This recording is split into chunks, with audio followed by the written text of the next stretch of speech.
Hi hello ಎಲ್ರಿಗೂ ನಮಸ್ಕಾರ. ನಾನು ನಿಮ್ಮ ಪ್ರೀತಿಯ ರೂಪಿಕಾ ಮಾತಾಡ್ತಾ ಇದ್ದೀನಿ. ರಾಜ್ ನ್ಯೂಸ್ ಹಾಗೆ ರಾಜ್ ಮ್ಯೂಸಿಕ್ನ ಪ್ರೀತಿಯ ವೀಕ್ಷಕರಿಗೆ ಈ ವಾರದ ವಾಯ್ಸ್ ಆಫ್ ಸಾಧಕನ ಕುರ್ಚಿಯಲ್ಲಿ ಯಾರಿದ್ದಾರೆ ಅಂತ ಕುತೂಹಲದಿಂದ ನೀವಂತೂ ಕಾಯ್ತಾ ಇದ್ದೀರಾ. ಈ ಊರ ಇಂಟ್ರಡಕ್ಷನ್ ಮಾಡೋಕ್ಕೆ ನಾನಂತೂ ಸಿಕ್ಕಾಪಟ್ಟೆ ಎಕ್ಸೈಟೆಡ್ ಆಗಿದ್ದೀನಿ. ತುಂಬ ಒಂಥರ ಭಯ ಕೂಡ ಆಗ್ತಿದೆ. ಫಸ್ಟ್ ಟೈಮ್ ಒಂದು ಪಾಡ್ಕಾಸ್ಟ್ ಮಾಡ್ತಿರ್ಬೇಕಾದ್ರೆ ಇವ್ರ ಮುಂದೆ ಕೂತ್ಕೊಳ್ಳೋಕ್ಕೆ ಭಯ ಅಂತ ಹೇಳ್ಬೋದು, ಭಯಕ್ಕಿಂತ ಗೌರವ ಜಾಸ್ತಿ ಅಂತ ಹೇಳ್ಬೋದು.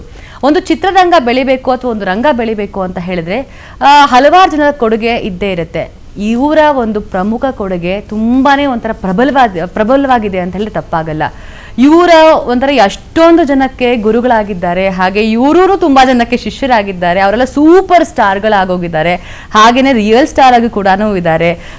ಆ್ಯಂಡ್ ಇವ್ರ ಬಗ್ಗೆ ಹಲವಾರು ವರ್ಣನೆಗಳು ಕೊಡ್ಬೋದು. ನೋಡೋಕ್ಕೆ ತುಂಬಾನೇ ಒಂಥರ ಏನು ಸ್ಫುರದ್ರೂಪಿ ಯುವಕಂತರಾನೇ ಕಾಣ್ತಿರ್ತಾರೆ. Age is just a number ಅಂತ ಇವರ ಒಂದು ಡೈರಿನಲ್ಲಿ ಇರುತ್ತೆ.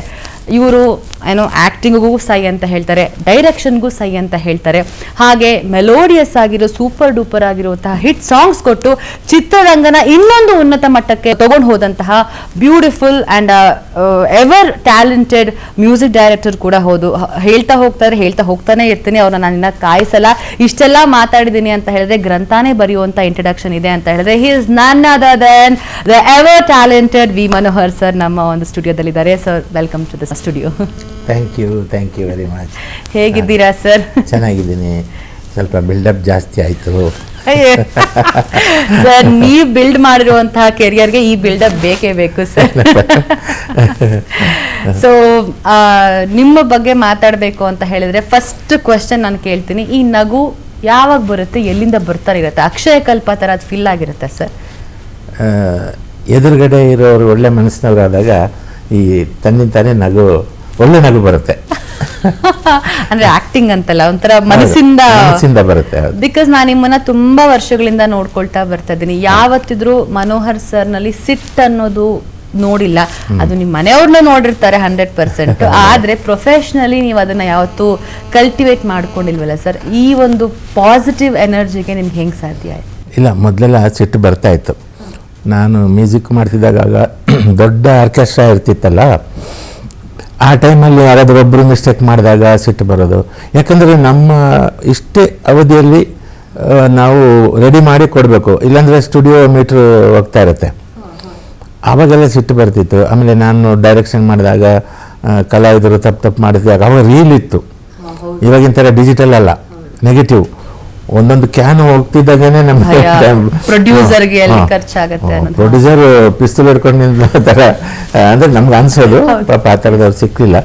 ಆದರೆ ನಮಗೆ ಆ ಟೆನ್ಷನ್ನಲ್ಲಿ ಬೈದಿದ್ದು.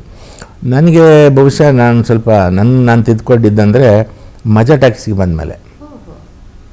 ಯಾಕೆ ಆಯ್ತಂತಂದರೆ ಸೃಜನ್ ಅವರು, ಅವರ ತಾಳ್ಮೆ ನೋಡಿ, ಅವ್ರು ನನಗಿಂತ ಚಿಕ್ಕವರು. ಆದರೆ ನನಗೆ ಆ ಒಂದು ಬಟ್ಲರ್ ರೋಲ್ ಕೊಟ್ಟು ಅದೇ ನಾನು ಸೈಕಲ್ ಹೊಡಿತಿದ್ದಾಗ ನಿಮ್ಗೆ ಗೊತ್ತಾ, ಮಜಾ ಟ್ಯಾಕ್ಸಿಯಲ್ಲಿ ನನಗೆ ಸೈಕಲ್ ಅವಾರ್ಡ್ ಬಂತು. ಅಂದರೆ ಅಷ್ಟು ಸೈಕಲ್ ಹೊಡಿತಿದ್ದೆ. ಆವಾಗ ಸುಜಾ ಕೋಪ ಮಾಡ್ತಿರ್ಲಿಲ್ಲ. ಅಣ್ಣ ಕೂಲಾಗಿ ತಗೊಳ್ಳಿ, ಟೆನ್ಷನ್ ತಗೋಬೇಡಿ ಅಂತ ಹಿಂಗೆ. ನನಗೆ ಈ ಅವ್ರ ಥರ ಮೆಮರಿ ಪವರ್, ಅಷ್ಟು ಪೇಜ್ಗಟ್ಟಲೆ ಡೈಲಾಗು ನಮಗೆ ಅಂದರೆ ಆ್ಯಕ್ಟಿಂಗ್ ಎಲ್ಲ ಮಾಡೋ ಆಸಕ್ತಿನೇ ಇರಲಿಲ್ಲ. ಹಾಗಾಗಿ ಒಂಥರ ರಿಲ್ಯಾಕ್ಸ್ ಆಗಿದ್ದವನು ಮ್ಯೂಸಿಕ್ ಮಾಡಿಕೊಂಡು. ಇದು ಇದ್ದಕ್ಕಿದ್ದಾಗ ಒಂದು ಆ್ಯಕ್ಟಿಂಗು, ಅದು ಸ್ಟೇಜಲ್ಲಿ ಕ್ಯಾಮ್ರಾ ಮುಂದೆ ತಪ್ಪಾದರೆ ಬೇರೆಯವ್ರಿಗೆ ತೊಂದರೆ ಆಗುತ್ತೆ ಅಂತ, ಪಕ್ಕದ ಕಲಾವಿದರಿಗೆ ತೊಂದರೆ ಆಗುತ್ತಲ್ವ, ಇದೆಲ್ಲ ನೆನೆಸ್ಕೊಂಡು ಟೆನ್ಷನ್ ಮಾಡ್ಕೊಳ್ತಿದ್ದೆ. ಆವಾಗ ಅವರು ಅಷ್ಟು ತಾಳ್ಮೆಯಿಂದ ಇದು ಮಾಡೋದಲ್ಲ. ಇವರು ಇಷ್ಟೆಲ್ಲ ನಮ್ಮೆಲ್ಲ ಕಲಾವಿದರನ್ನ ಇಷ್ಟೊಂದು ನಿಭಾಯಿಸಿ ಸಹನೆಯಿಂದ ಇರ್ತಾರಲ್ಲ, ನಾನು ಹಿಂಗೆ ಇರಬೇಕು ಅಂದ್ಕೊಂಡು ಅಲ್ಲಿಂದ ಸ್ವಲ್ಪ ಚೇಂಜ್ ಆಗ್ತಾ ಬಂದು ನಾನು ಸ್ವಲ್ಪ ಈಗ ಹೇಳ್ತಾರೆ ಸ್ಟುಡಿಯೋದಲ್ಲಿ, ಈಗ ಸಿಂಗರ್ಸು ಒಂದು ಟೇಕ್ ಮೇಲೆ ಟೇಕ್ ತಗೊಳ್ತಾ ಇದ್ದರೆ ಪ್ರೊಡ್ಯೂಸರ್ ಅಥವಾ ಇನ್ಯಾರು ಹೇಳ್ತಾರೆ, ಏನು ಸರ್ ಇಷ್ಟೊಂದು ಪೇಷನ್ಸ್ ನಿಮಗೆ ಅಂತ. ಒಂದೊಂದು ಗಂಟೆ 2 ಗಂಟೆ ಕೆಲವರು ಹಾಡ್ತಾರೆ. ಯಾಕಂದರೆ ನಾನು ಅವಕಾಶ ಕೊಡೋದೇ ಹೊಸಬರಿಗೆ. ನನಗೇನಂತಂದರೆ ಹೊಸಬರಲ್ಲಿ ಹೊಸ ವಾಯ್ಸ್ ಸಿಗುತ್ತೆ ನನಗೆ. ಅವರು ತುಂಬ ಹೊತ್ತು ಹಾಡ್ತಾ ಇದ್ದಾಗ ನಾನು ಆಯಿತು ತಪ್ಪು ಮಾಡಿದಾಗಲ್ಲ ಇನ್ನೊಂದು ಈ ಥರ ಹೇಳ್ಕೊಂಡು ಆವಾಗ ನನಗೆ ಸ್ವಲ್ಪ ಆ ಪೇಷನ್ಸ್ ಬರ್ತಾ ಹೋಯ್ತು. ಮತ್ತು ಇನ್ನೊಂದು, ನಾವು ಏನೇ ಮಾಡಿದ್ರು ನಾವು ಇನ್ನೊಬ್ಬರಿಗೆ ಒಂದು ಬರದೇ ಇರೋರಿಗೆ ತಿದ್ದಕ್ಕಾಗಲ್ಲ, ಕಲಿಯೋರಿಗೆ ಹೇಳ್ಕೊಟ್ರೆ ಅವ್ರು ತಿದ್ಕೊಳ್ತಾರೆ. ಸೊ ಇದೊಂದು ತಿಳ್ಕೊಂಡು ಸ್ವಲ್ಪ ತಾಳ್ಮೆ. ಹೌದು, ಮಜಾ ಟಾಕೀಸ್ ಬಗ್ಗೆ ಮಾತಾಡ್ತಾ ಇದ್ವಿ ಸರ್. ಮಜಾ ಟಾಕೀಸ್ಗೂ ನಾವು ಆ ಒಂದು ಶೋನ ರಂಗಭೂಮಿಗೆ ಹೋಲಿಸಿದ್ರೆ ತಪ್ಪಾಗಲ್ಲ ಅಂತ ಅನ್ಸುತ್ತೆ. ಯಾಕಂದ್ರೆ ನಾವು ಜೊತೆಗೆ ಕೆಲಸ ಮಾಡ್ತಾ ಇದ್ದಾಗ ಮಜಾ ಟಾಕೀಸ್ ಹೆಂಗೆ ಅಂತಂದ್ರೆ ಒಂದು ಟೋಟಲಿ ಸ್ಕ್ರಿಪ್ಟ್ ಕೊಡೋರು, ಒಂದ್ ಸಲಿ ಆಕ್ಷನ್ ಅಂತ ಹೇಳಿದ್ರೆ ಅದು ಒಂದೇ ಕಲಾವಿದ್ರು ಬರ್ತಾನೆ ಇರ್ತಾ ಇದ್ರು, ಅಲ್ಲಿ ಆಕ್ಟ್ ಮಾಡ್ತಾನೆ ಇರ್ತಾ ಇದ್ವಿ, ಇನ್ನು ಗೆಸ್ಟ್ ಇಂಟ್ರಾಕ್ಷನ್ಸ್ ಆಗ್ತಿತ್ತು. ಅಲ್ಲಿ ತಪ್ಪಾದ್ರೂ ಕೂಡ ಇಮಿಡಿಯೇಟ್ಲಿ ಸ್ಪಾಟ್ ಅದನ್ನ ಸರಿಪಡಿಸ್ಕೊಳ್ಬೇಕಾಗಿರುವಂತ ಒಂದು ಕೆಲಸನ ನಾವು ಮಾಡ್ಕೊಳ್ಬೇಕಾಗಿತ್ತು. ಒಂದು ರಂಗಭೂಮಿಲೂ ಅದೇ ತರ ಇರುತ್ತೆ, ರೀಟೇಕ್ಸ್ ಗಳಿರಲ್ಲ ಜಾಸ್ತಿ, ಸೊ ಒಂದು ಫ್ಲೋರ್ ಅಲ್ಲಿ ಹೋಗ್ತಾ ಇರತ್ತೆ. ಸೊ ಮಜಾ ಟಾಕೀಸ್ ಅಂತ ಒಂದು ದೊಡ್ಡ ಜವಾಬ್ದಾರಿನೇ ಹೌದು ಸರ್. ಅದು ಹಿಟ್ ಶೋ, ಎಂತೆಂತ ಅದ್ಭುತವಾಗಿರುವಂತಹ ಕಲಾವಿದರ ಜೊತೆ ಕೆಲಸ ಮಾಡುವಂತಹ ಒಂದು ಸೌಭಾಗ್ಯ ನಮ್ಗೆ. ಸೊ ಜನ ನಮ್ಮನ್ನ ಮೆಚ್ಕೊಂಡ್ಬಿಟ್ಟಿದ್ರು. ಮಜಾ ಟಾಕೀಸ್ ಅಲ್ಲಿ ನೀವು ಬಟ್ಲರ್ ಪಾತ್ರ ನಿಮ್ಗೆ ಆಫರ್ ಬಂದಾಗ ಫಸ್ಟ್ ಏನಂತ ಅನಿಸ್ತು ಸರ್? ಫಸ್ಟು ನನಗೆ ಇದು ಮಾಡ್ಬೋದಾ, ನನ್ನಿಂದ ಆಗತ್ತಾ ಅಂತ ಒಂದು ಬಂತು. ಆಮೇಲೆ ನಾನು ಬಟ್ಲರ್ ರೋಲ್ ಮಾಡಿದಾಗ ನಮಗೆ ನೆನಪಿಗೆ ಬರೋದು ಬಟ್ಲರ್ ರೋಲ್ ಈ ನರಸಿಂಹರಾಜು, ಮೆಹಮೂದು ಅವರೆಲ್ಲ ಮಾಡಿದಾರಲ್ಲ, ಥರ ಕಾಮಿಡಿಯನ್ ಆಗ್ಬಿಡ್ತೀನಿ ನಾನು, ಹಿಂಗೆಲ್ಲ ಬಂತು ಒಂದು ಅಳುಕು. ಆಮೇಲೆ ನೋಡೋಣ ಇದೊಂದು ಹೊಸ ಅನುಭವ. ಆಮೇಲೆ ಸುಜಾ ಅವರು ಹೇಳಿದ್ರು, ಇದು ಆ ಥರ ಅಲ್ಲ, ಇದು ಎಲ್ಲರೂ ಇಲ್ಲಿ ಕಾಮಿಡಿಯನ್ಸೇ, ನಾನು ಕಾಮಿಡಿಯನ್ನೇ, ನೀವು ಎಲ್ಲರೂ ಕಾಮಿಡಿಯನ್, ನಮಗೆ ಉದ್ದೇಶ ನಮ್ಮದು ನಗಿಸೋದು ಜನರನ್ನ ಅಂದಾಗ ನನಗೆ ಸರಿ, ಅದೊಂದು ಚಾಲೆಂಜ್ ಅದು. ಯಾಕಂದರೆ ನಾವು ರೌದ್ರಾವತಾರ, ಕೋಪ ಅದೆಲ್ಲ ಆ್ಯಕ್ಟಿಂಗ್ ಮಾಡ್ಬೋದು, ಆದರೆ ನಗಿಸೋದಿದೆಯಲ್ಲ ತುಂಬ ಕಷ್ಟ ಅದು. ಹೌದು, ತುಂಬಾ ಅದೊಂಥರ, ಅದಕ್ಕೆ ಹೇಳೋದು ಎಲ್ಲ ಎಮೋಷನ್ಸ್ನ ಸ್ವಲ್ಪ ಈಸಿಯಾಗಿ ಕ್ಯಾರಿ ಮಾಡ್ಬೋದು, ಆದರೆ ಇನ್ನೊಬ್ಬರನ್ನ ನಗಿಸ್ತೀವಿ ಗೊತ್ತಾ. ಮತ್ತೆ ಆ ಒಂದು ಶೋನಲ್ಲಿ ಫ್ಯಾಮಿಲಿ ಶೋ ಒಂದು ಜವಾಬ್ದಾರಿ ಇರುತ್ತೆ. ಅಲ್ಲಿ ಅದು ಕ್ಲೀಶೆ ಇರುವಂತಹ ಒಂದು, ನಾವು ಡಬಲ್ ಮೀನಿಂಗ್ ಜೋಕ್ಸ್ಗಳು ಹೇಳೋಕ್ಕಾಗಲ್ಲ, ತುಂಬಾ ರೆಪಿಟೆಡ್ ಆಗಿರುವಂಥ ಅಂದರೆ ಸಿಚುಯೇಷನಲ್ ಕಾಮಿಡಿಲಿ ನಾವು ಆ್ಯಕ್ಟ್ ಮಾಡಬೇಕಾಗತ್ತೆ. ಇದೆಲ್ಲ ಇಟ್ಕೊಂಡು ಆ್ಯಂಡ್ ಎಸ್ಪೆಷಲಿ ನಿಮ್ಮ ಪಾತ್ರ ಬಂತು ಅಂದರೆ ಎಂಟ್ರಿಗೆ ನಾವು ನಕ್ಬಿಡ್ತಾ ಇದ್ವಿ. ಮನೋಹರ್ ಸರ್ ಬರ್ತಿದ್ದಾರೆ ಅಂತ ಹೇಳಿದ್ರೆ ಅದೊಂದು ಆ ಕ್ಯೂಟ್ನೆಸ್ ನೀವು ನೋಡಿದ್ರೆ ಒಂದು ಯಾವುದೋ ಮುದ್ದಾಗಿರುವಂಥ, ಈಗಲೂ ಮಗುವಂತಹ ಮನಸ್ಸು, ಮಗುವಂತಹ ಒಂದು ವ್ಯಕ್ತಿತ್ವ ಇರುವಂತಾನೆ ವ್ಯಕ್ತಿ ಅಂತ ನಾ ಹೇಳೋದು. ಸೊ ಇಷ್ಟೆಲ್ಲ ನೀವು ಇನ್ನಸೆನ್ಸ್ ಇಂದ ಇಷ್ಟೊಂದೆಲ್ಲ ನೀವು ತಾಳ್ಮೆಯಿಂದ ಇದ್ರಿ. ಆದರೆ ಫಸ್ಟ್ ಇಂಡಸ್ಟ್ರಿಗೆ ನೀವು ಬರ್ತಿರಲ್ಲ ಸರ್, ಹಾರ್ಮೋನಿಯಂ ನಿಮಗೆ ವೆಲ್ಕಮ್ ಮಾಡಿದ್ದು ಯಾವಾಗ ಸರ್?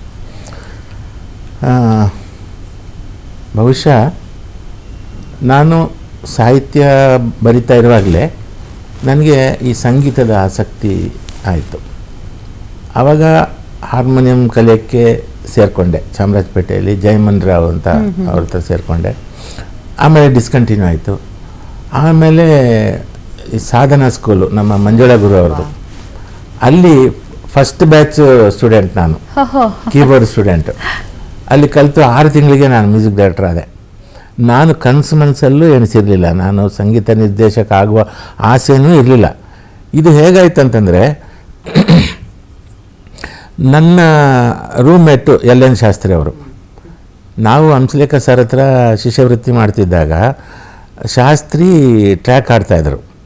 ಆವಾಗ ಅವರು ಒಂದು ದಿವಸ ಹೇಳಿದ್ರು, ಮನೋಹರ್ ನಿಮ್ಮ ರೂಮಲ್ಲಿ ಜಾಗ ಇದ್ದರೆ ನಾನು ಇರಲ್ಲ ಅಂತ. ನಾನು ಮಂಡ್ಯದಿಂದ ಬರಬೇಕು ಪ್ರತಿದಿನ ಅಂತ. ಅವ್ರು ಬೈಕಲ್ಲಿ ಬರ್ತಿದ್ರು ಮಂಡ್ಯದಿಂದ.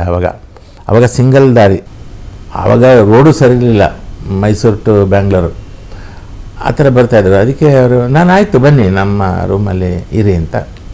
ಅದು ಚಿಕ್ಕ ರೂಮ್, ಅದು ಕಾವೇರಿ ನಗರ ಅಂತ ಒಂದು ಏರಿಯಾ ಇದೆ ಅಲ್ಲಿ. ಹಾಗೆ ಆವಾಗ ಜೊತೆಯಲ್ಲಿ ಹೋಗ್ತಾಯಿದ್ವಿ ನಾವು, ಅವ್ರ ಬೈಕಲ್ಲಿ ಕೂತ್ಕೊಂಡು ನಾನು ಸ್ಟುಡಿಯೋಗೆ ಹೋಗ್ತಾಯಿದ್ದೆ. ಆವಾಗ ನನಗೆ ಬಹುಶಃ ನನ್ನ ಹೈಸ್ಕೂಲು PUC ಆ ಟೈಮಲ್ಲೇ ಒಳ್ಳೊಳ್ಳೆ ಟ್ಯೂನ್ಸ್ ಬರೋದು ನನಗೆ. ಆದರೆ ಅದನ್ನು ರೆಕಾರ್ಡ್ ಮಾಡೋಕ್ಕೆ ನಮಗೆ ಆ ಕಾಲದಲ್ಲಿ ಸೌಲಭ್ಯ ಇರಲಿಲ್ಲ. ಆಮೇಲೆ ಸಂಗೀತ ಗೊತ್ತಿಲ್ಲಲ್ಲ, ಸ್ವರದಲ್ಲಿ ಬರ್ಕೊಳ್ಳೋಣ ಅಂದರೆ ನನಗೆ ಸ್ವರ ಅನ್ನೋದೇ ಗೊತ್ತಿರಲಿಲ್ಲ. ಏನೋ ಟ್ಯೂನ್ ಬರೋದು. ಈ ಫೋಕ್ ಸಿಂಗರ್ಸ್ ಇರ್ತಾರೆ ನೋಡಿ, ಫೋಕ್ ಸಿಂಗರ್ಸು ಆ್ಯಕ್ಚುಲಿ ಅವರಿಗೆ ಅಕ್ಷರಾಭ್ಯಾಸವೂ ಇರಲ್ಲ, ಆದರೆ ಅವ್ರಿಗೆ ಒಳ್ಳೆ ಚೆನ್ನಾಗಿ ಹಾಡು ಕಟ್ಟಿ ಹಾಡ್ತಾರಲ್ಲ, ಅದೇ ಥರ ನನಗೆ ಒಳ್ಳೊಳ್ಳೆ ಟ್ಯೂನ್. ಅವಾಗ ಏನು ಮಾಡ್ತಿದ್ದೆ ನಾನು, ಡಮ್ಮಿ ಲೈನ್ಸ್ ಬರ್ಕೊಂಡು, ನನಗೆ ಸಾಹಿತ್ಯ ಆಸಕ್ತಿ ಜಾಸ್ತಿ. ಎಲ್ಲ ಇದನ್ನು ಓದ್ತಿದ್ದೆ ನಾನು. G. S. ಶಿವರುದ್ರಪ್ಪ ಅವ್ರದ್ದು ತುಂಬ ಫೇವ್ರೇಟ್ ನನಗೆ. ಆಮೇಲೆ KS ನರಸಿಂಹಸ್ವಾಮಿ, ಮೈಸೂರು ಮಲ್ಲಿಗೆ, ಅದು ನನಗೆ ತುಂಬ ಇಷ್ಟವಾದ ಹಾಡುಗಳು. ಆಮೇಲೆ ಬೇಂದ್ರೆ ಅವ್ರದ್ದು ಕಡಿಮೆ ಓದ್ತಿದ್ದೆ. ಕುವೆಂಪು ಅವರೆಲ್ಲ ಅಷ್ಟು ಪ್ರಬುದ್ಧತೆ ಇರಲಿಲ್ಲ ನನಗೆ. ಆಮೇಲೆ ಜಿ ಪಿ ರಾಜರತ್ನ ನಮಗೆ ತುಂಬ ಇಷ್ಟ. ಆವಾಗ ಸುಧಾ ಪತ್ರಿಕೆಯಲ್ಲೆಲ್ಲ ಸಾಹಿತ್ಯ ಬರ್ತಾ ಇತ್ತು, ಅದೆಲ್ಲ ಓದ್ತಿದ್ದೆ. ನನಗೆ ಓದೋ ಹವ್ಯಾಸ ನಮ್ಮ ಅಪ್ಪನಿಂದ ಬಂದಿದ್ದು. ಅಪ್ಪ ನನಗೆ ಪ್ರಚೋದನೆ ಮಾಡಿ ಚಂದಮಾಮ, ಬಾಲಮಿತ್ರ ಇಂಥ ಇದು, ಆಮೇಲೆ ಆವಾಗ ನಮ್ಮ ಮನೆಗೆ ಜನಪ್ರಗತಿ, ಪ್ರಜಾಮತ, ಪ್ರಪಂಚ ಇಂಥ ಪತ್ರಿಕೆಗಳೆಲ್ಲ ತಂದು ನನಗೆ ಓದಿಸ್ತಿದ್ರು. ಯಾವ ಏಜಲ್ಲಿ ಸರ್ ಇದಂದ್ರೆ? ನನ್ನ 4ನೇ ವಯಸ್ಸಲ್ಲಿ. ಯಾಕಂದರೆ ನನ್ನ 4ನೇ ವಯಸ್ಸಿಗೆ ಅವರು ನನಗೆ ಓದೋ ಅಭ್ಯಾಸ ಮಾಡಿಸಿದ್ರು. ಆಮೇಲೆ ಚಂದಮಾಮ ಬಾಲಮಿತ್ರದಲ್ಲಿ ಬರ್ತಾ ಇದ್ದ ಚಿತ್ರ ತೋರಿಸಿ, ಅದೇನಂತಂದರೆ ನಾನು ಚಿತ್ರ ಬರೆಯೋದನ್ನು ಅವರು ಗಮನಿಸಿದರು. ಹೇಗೆ ಅಂದರೆ ನಮ್ಮ ಅಕ್ಕ ಹೋಮ್ವರ್ಕ್ ಮಾಡಿಕೊಂಡು ಅಲ್ಲಿ ಕೊಡ್ತಿದ್ದ ಡ್ರಾಯಿಂಗನ್ನು ಮನೆಗೆ ಬಂದವಳು ಮಾಡ್ತಾಯಿದ್ಲು. ಆಗ ಅದನ್ನು ನೋಡಿ ನಾನು ಮಾಡ್ತಾಯಿದ್ದೆ. ಅದನ್ನು ನಮ್ಮ ಅಪ್ಪ ನೋಡಿ, ಇವನೇನು ಚಿತ್ರ ಬರೀತಾನೆ ಅಂದ್ಬಿಟ್ಟು ಚಿತ್ರದ ಪುಸ್ತಕಗಳ ತಂದುಕೊಟ್ಟು, ಇದು ನೋಡು, ಇದು ಬರಿ ಅಂತ ನನಗೆ ಅದು ನನಗೆ ತಯಾರಾಯಿತು. ಆದರೆ ಅವರು ಉಳಿಲಿಲ್ಲ. ಒಂದು 2 ವರ್ಷ ಆದಮೇಲೆ ನನಗೆ ಕಾರ್ಟೂನಿಸ್ಟ್ ಆಗಿ ಕೂಡ ತುಂಬಾನೇ ಒಂದಷ್ಟು ಆರ್ಟ್ ಮಾಡಿದ್ರಿ ನೀವು. ಹೌದು, ನಾನು ಜನವಾಣಿಯಲ್ಲಿ ಕಾರ್ಟೂನಿಸ್ಟ್ ಆಗಿ ಕೆಲಸ ಮಾಡಿದೆ. ಜನವಾಣಿ, ಸಂಜೆವಾಣಿ, ಅಭಿಮಾನಿ, ಮುಂಗಾರು ಈ ಪತ್ರಿಕೆಯಲ್ಲೆಲ್ಲ ಕಾರ್ಟೂನಿಸ್ಟ್ ಆಗಿ ಕೆಲಸ ಮಾಡಿದೆ. ಆ ಸಂದರ್ಭದಲ್ಲಿ ನನಗೆ ಇಲ್ಲಿ ಕಾಶಿನಾಥ್ ಸರ್ದು ಪರಿಚಯ ಆಯಿತು. ಅದಕ್ಕೆ ಕಾರಣ ನಾನು ನೆನೆಸ್ಕೋಬೇಕು, ನಮ್ಮ ಶಂಕರನಾಥ್ ಅರವಿಂದ್ ಅವರು, ನಮ್ಮ ಮಾನ್ಸವಳ್ಳ ಅವರ ತಂದೆ. ಅವರು ಅನುಭವ ಸಿನಿಮಾದಲ್ಲಿ ಎಲ್ಲ ಮಾಡಿದ್ದಾರೆ. ಅವರು ಒಂದು ದಿವಸ ನಮ್ಮ ಪತ್ರಿಕೆ ಆಫೀಸಿಗೆ ಬಂದರು. ಅವ್ರನ್ನ ಹಿಂದೆ ಸ್ವಲ್ಪ ದಿವಸ ಹಿಂದೆ ಅಪರಿಚಿತ ಸಿನಿಮಾದಲ್ಲಿ ನಾನು ನೋಡಿದ್ದೆ. ನೋಡಿ ಒಂಥರ ರೋಮಾಂಚನ ಆಯಿತು. ಆವಾಗ ಸಿನಿಮಾಕ್ಕೆ ಸೇರಬೇಕು ಅಂತ ತುಂಬ ತವಕ ಇದು ಅದೆಲ್ಲ ಇತ್ತು ನನಗೆ. ಇವ್ರು ಸಿಕ್ಕಿದ್ರಲ್ಲ, ಅವ್ರನ್ನ ಬಿಡಲೇ ಇಲ್ಲ. ಆಮೇಲೆ ನನಗೆ ಕಾಶಿನಾಥ್ ಸರ್ನ ಪರಿಚಯ ಮಾಡಿಕೊಡಿ ಅಂತ. ಸೊ ಅವ್ರ ಮನೆಗೆ ಅವಾಗೆಲ್ಲ ಫೋನೆಲ್ಲ ಇರಲಿಲ್ಲ. ಒಬ್ಬರನ್ನ ಮೀಟ್ ಮಾಡಬೇಕಂದ್ರೆ ಮನೆಗೇ ಹೋಗಬೇಕು, ಮನೆಗೆ ಹೋಗಿ ಹೇಳಿ ಬರಬೇಕು. ಆ ಥರ ಎಲ್ಲ ಇದು ಮಾಡಿಕೊಂಡು ಮನೋಹರ್ ಸರ್ ಜೊತೆ ಮಾತಾಡ್ತಾ ಹೋಗ್ತಾರೆ, ಸಮಯ ಹೋಗೋದೇ ಗೊತ್ತಾಗಲ್ಲ. ಇನ್ನಷ್ಟು ಮಾತುಕತೆನ ಮುಂದುವರ್ಸೋಣ, ಆದರೆ ಅದಕ್ಕಿಂತ ಮುಂಚೆ ಸಣ್ಣ ಬ್ರೇಕ್. ಅಲ್ಲಿಂದ ಸುಂದರನಾಥ್ ಸುವರ್ಣ ಅವ್ರ ಪರಿಚಯ ಆಯಿತು. ಸುಂದರನಾಥ್ ಸುವರ್ಣ ಅವರು ನನಗೆ ಅನುಭವ ಇವರು ಕಾಶಿ ಸರ್ ಮಾಡುವಾಗ ಅವರಿಗೆ ಹೇಳಿದರು, ಮನೋಹರ್ ಅಂತ ಇದ್ದಾನೆ, ಚೆನ್ನಾಗಿ ಹಾಡೆಲ್ಲ ಬರೀತಾನೆ ಅಂತ. ಹಾಗೆ ಅನುಭವ ಸಿನಿಮಾಕ್ಕೆ ಕಾಶಿ ಸರ್ ಕರೆಸಿದರು. ಟ್ಯೂನಿಗೆಲ್ಲ ಬರಿತೀರೇನ್ರಿ ಅಂತ. ಬರಿತೀನಿ ಸರ್, ಊರಲ್ಲಿರುವಾಗ ನಾಟಕದಲ್ಲೆಲ್ಲ ಈ ತಮಿಳು ಹಿಂದಿ ಸಾಂಗ್ಸಿಗೆಲ್ಲ ನಾವು ಕನ್ನಡದಲ್ಲಿ ಬರಿತಿದ್ವಿ ಅಂತ. ಅಭ್ಯಾಸ ಇದೆ, ಮೀಟ್ರಿಗೆ ಬರೆದ ಅಭ್ಯಾಸ ಇದೆ ಅಂತ. ಸೊ ಹಾಗೆ ಹೋದೇ ಇದ್ದವರು ಅವರ ಜೊತೆಗಾರ. ಅದು ಫಸ್ಟ್ ಸಿಕ್ತ ಅವಕಾಶ. ಸೊ ಅಲ್ಲಿಂದ ಸಿನಿಮಾ ಇದಾಯಿತು. ಆ ಸಿನಿಮಾ ಜರ್ನಿ ಆದಮೇಲೆ ನಮಗೆ ಅನಂತನಾವಾಂತರ ಟೈಮಲ್ಲಿ ಉಪೇಂದ್ರ ಅವರು ಸಿಕ್ಕಿದ್ರು. ಉಪೇಂದ್ರ ಅವರು ನನ್ನ ಥರನೇ ಪ್ರಯತ್ನ ಮಾಡ್ತಾಯಿದ್ದವರು. ಒಂದು ಕ್ಯಾಸೆಟ್ ತಂದರು, ಕಾಶಿ ಅವರಿಗೆ ಕೊಟ್ಟರು. ಕಾಶಿ ಅವರು ಅದನ್ನು ಕೇಳಿ ನಮಗೆಲ್ಲ ಕೇಳಿಸಿದ್ರು. ಒಂದು ಕಾಮಿಡಿ ಡ್ರಾಮಾ ಅದು ನಮಗಿಷ್ಟ ಆಯಿತು. ಮತ್ತೆ ಕರೆಸಿದ್ವಿ, ಅಸಿಸ್ಟೆಂಟಾಗಿ ಅವರು ವರ್ಕ್ ಮಾಡಿದರು. ಹೀಗೆ ಜೊತೆಯಲ್ಲಿ ಓಡಾಡ್ತಿದ್ವಿ, ನಾನು, ಶಾಸ್ತ್ರಿ, ಉಪೇಂದ್ರ ಎಲ್ಲ ಓಡಾಡ್ತಿದ್ದಾಗ ನನಗೇನೇನು ಟ್ಯೂನ್ ಬರುತ್ತೋ ಉಪೇಂದ್ರ ಅವ್ರ ಹತ್ರ, ಶಾಸ್ತ್ರಿ ಹತ್ರ ಎಲ್ಲ ಹೇಳ್ತಿದ್ದೆ ನಾನು. ಶಾಸ್ತ್ರಿ ಈ ಟ್ಯೂನ್ ಆಗಿದೆ ಅಂತ. ಅವರು ಅದನ್ನು ಸ್ವರದಲ್ಲಿ ಬರ್ಕೊಳ್ಳೋರು. ಆಮೇಲೆ ಒಂದು ದಿವಸ ನಾವು ಆಲ್ಬಮ್ ಮಾಡೋಣ ಅಂತಂದರು.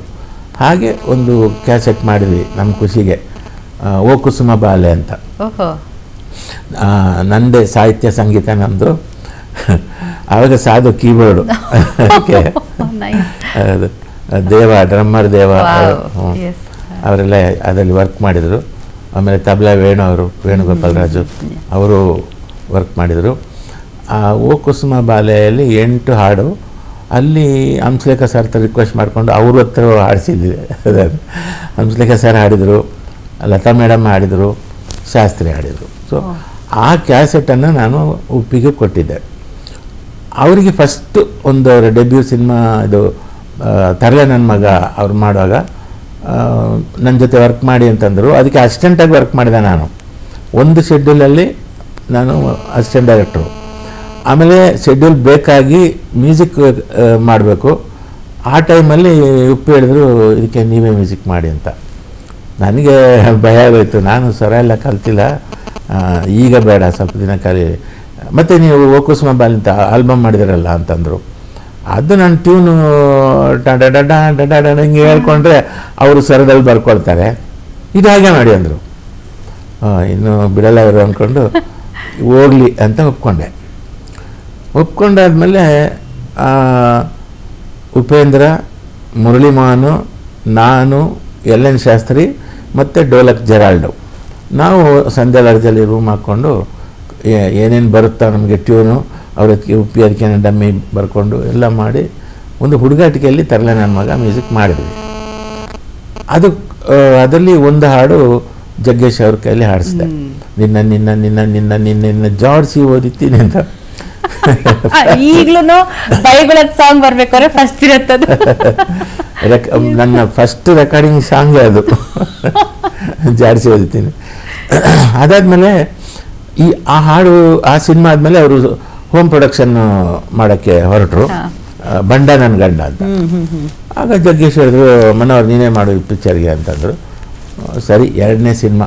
ನನಗೇನಂತಂದರೆ ಡೈರೆಕ್ಟ್ರ್ ಆಗಬೇಕು, ಕತೆಗಳೆಲ್ಲ ಮಾಡಿಕೊಂಡು ಫಿಲ್ಮ್ ಡೈರೆಕ್ಷನ್ ಮಾಡಬೇಕು ಅಂತ. ಅದಕ್ಕೆ ನಾನು ಕಾಶಿನಾಥ್ ಸರ್ ಹತ್ರ ಸೇರಿಕೊಂಡಿದ್ದೆ. ಇದೇನಾಯಿತು, ಇಲ್ಲಿ 2ನೇ ಸಿನಿಮಾ ಮಾಡಿದ್ನ, ಆ ಹಾಡು ಹಿಟ್ಟಾಯಿತು, ಅಂತಿಂತ ಗಂಡು ನಾನಲ್ಲ. ಅದು ಹಿಟ್ಟಾದ ತಕ್ಷಣ ಎಲ್ಲ ಪ್ರೊಡ್ಯೂಸರ್ಸು ಜಗ್ಗೇಶ್ ಅವ್ರ ಹತ್ರ ಬಂದು ನಮ್ಗೊಂದು ಸಿನಿಮಾ ಮಾಡ್ಕೊಂಡು ನನಗೊಂದು ಸಿನಿಮಾ. ಆವಾಗ ಜಗ್ಗೇಶ್ ಅವರು ಏನಂದರು, ನನಗೆ ಎಲ್ಲ ಮ್ಯೂಸಿಕ್ ವಿಮಾನವರೇ ಮಾಡ್ತಾನೆ ಅಂತಂದರು. ಹೀಗೆ back to back 22 cinema continue ಮಾಡಿ ಜಗ್ಗೇಶ್ ಅವ್ರ ಜೊತೆ ನಾನು ಫಿಕ್ಸ್ ಆಗಿಬಿಟ್ಟೆ, ಮ್ಯೂಸಿಕ್ ಡೈರೆಕ್ಟ್ರೇ ಅಂತ ಫಿಕ್ಸ್ ಆಗಿಬಿಟ್ಟೆ. ನೋಡಿ, ಉಪೇಂದ್ರ ಅವರು ನನ್ನ ನಸೀಬನ್ನೇ ಚೇಂಜ್ ಮಾಡಿಬಿಟ್ರು. ನಾನು ಡೈರೆಕ್ಟರ್ ಆಗಬೇಕು ಅಂತ ಬಂದವನ್ನ ಅವರು ನನ್ನೊಳಗೆ ಒಬ್ಬ ಮ್ಯೂಸಿಕ್ ಡೈರೆಕ್ಟ್ರು ಇದ್ದಾನೆ ಅಂತ ಗುರುತಿಸಿ, ನೋಡಿ ಅವರ ಫೋರ್ಥಾಟ್ ಎಷ್ಟು ಚೆನ್ನಾಗಿದೆ ಮಾಡಿ ನನಗೆ ಆ ಕೆಲಸ ಕೊಟ್ಟು ಪರ್ಮನೆಂಟಾಗಿ ನಾನು ಮ್ಯೂಸಿಕ್ ಡೈರೆಕ್ಟರ್ ಆಗೋ ಥರ ಮಾಡಿ ನನ್ನ ಹಣೆ ಬರನೇ ಬದಲಾಯಿಸಿ. ಅಂದರೆ ಆಗಿನ ಚಿತ್ರರಂಗ ಬಗ್ಗೆ ಮಾತಾಡಬೇಕು ಅಂತ ಹೇಳಿದ್ರೆ ಸರ್, ಒಬ್ರಿಗೊಬ್ರು ಒಂದು ಸಪೋರ್ಟಿವ್, ಅಂದರೆ ಇವರೇನೋ ಬೆಳೆದು ಬಿಡ್ತಾರೆ ಅಂತ ಹೊಟ್ಟೆ ಕಿಚ್ಚಿರಲ್ಲ, ಅಥವಾ ಇವ್ರಿಗೇನೋ ಅವಕಾಶ ಕೊಟ್ಬಿಟ್ರೆ ನನಗೇನೋ ಅವಕಾಶ ಕಿತ್ಕೊಳ್ಳೋ ಆ ಥರ ಒಂದು ಇಲ್ಲೇ ಇರಲಿಲ್ಲ ಅನ್ಸುತ್ತಲ್ಲ ಸರ್. ಒಂದು ಎಲ್ಲರೂ ಫ್ರೆಂಡ್ಲಿ ಆಗಿ ಒಬ್ರೊಬ್ರು ಟ್ಯಾಲೆಂಟ್ನ ಅಪ್ರಿಷಿಯೇಟ್ ಮಾಡ್ಕೊಂಡಿದ್ದಕ್ಕೆ ಇವತ್ತು ವಿ ಮನೋಹರ್ ಆಗಿ ನಮ್ಮ ಮುಂದೆ ಕೂತ್ಕೊಂಡಿದ್ದೀರಾ ಅಂದರೆ ತಪ್ಪಾಗಲ್ಲ.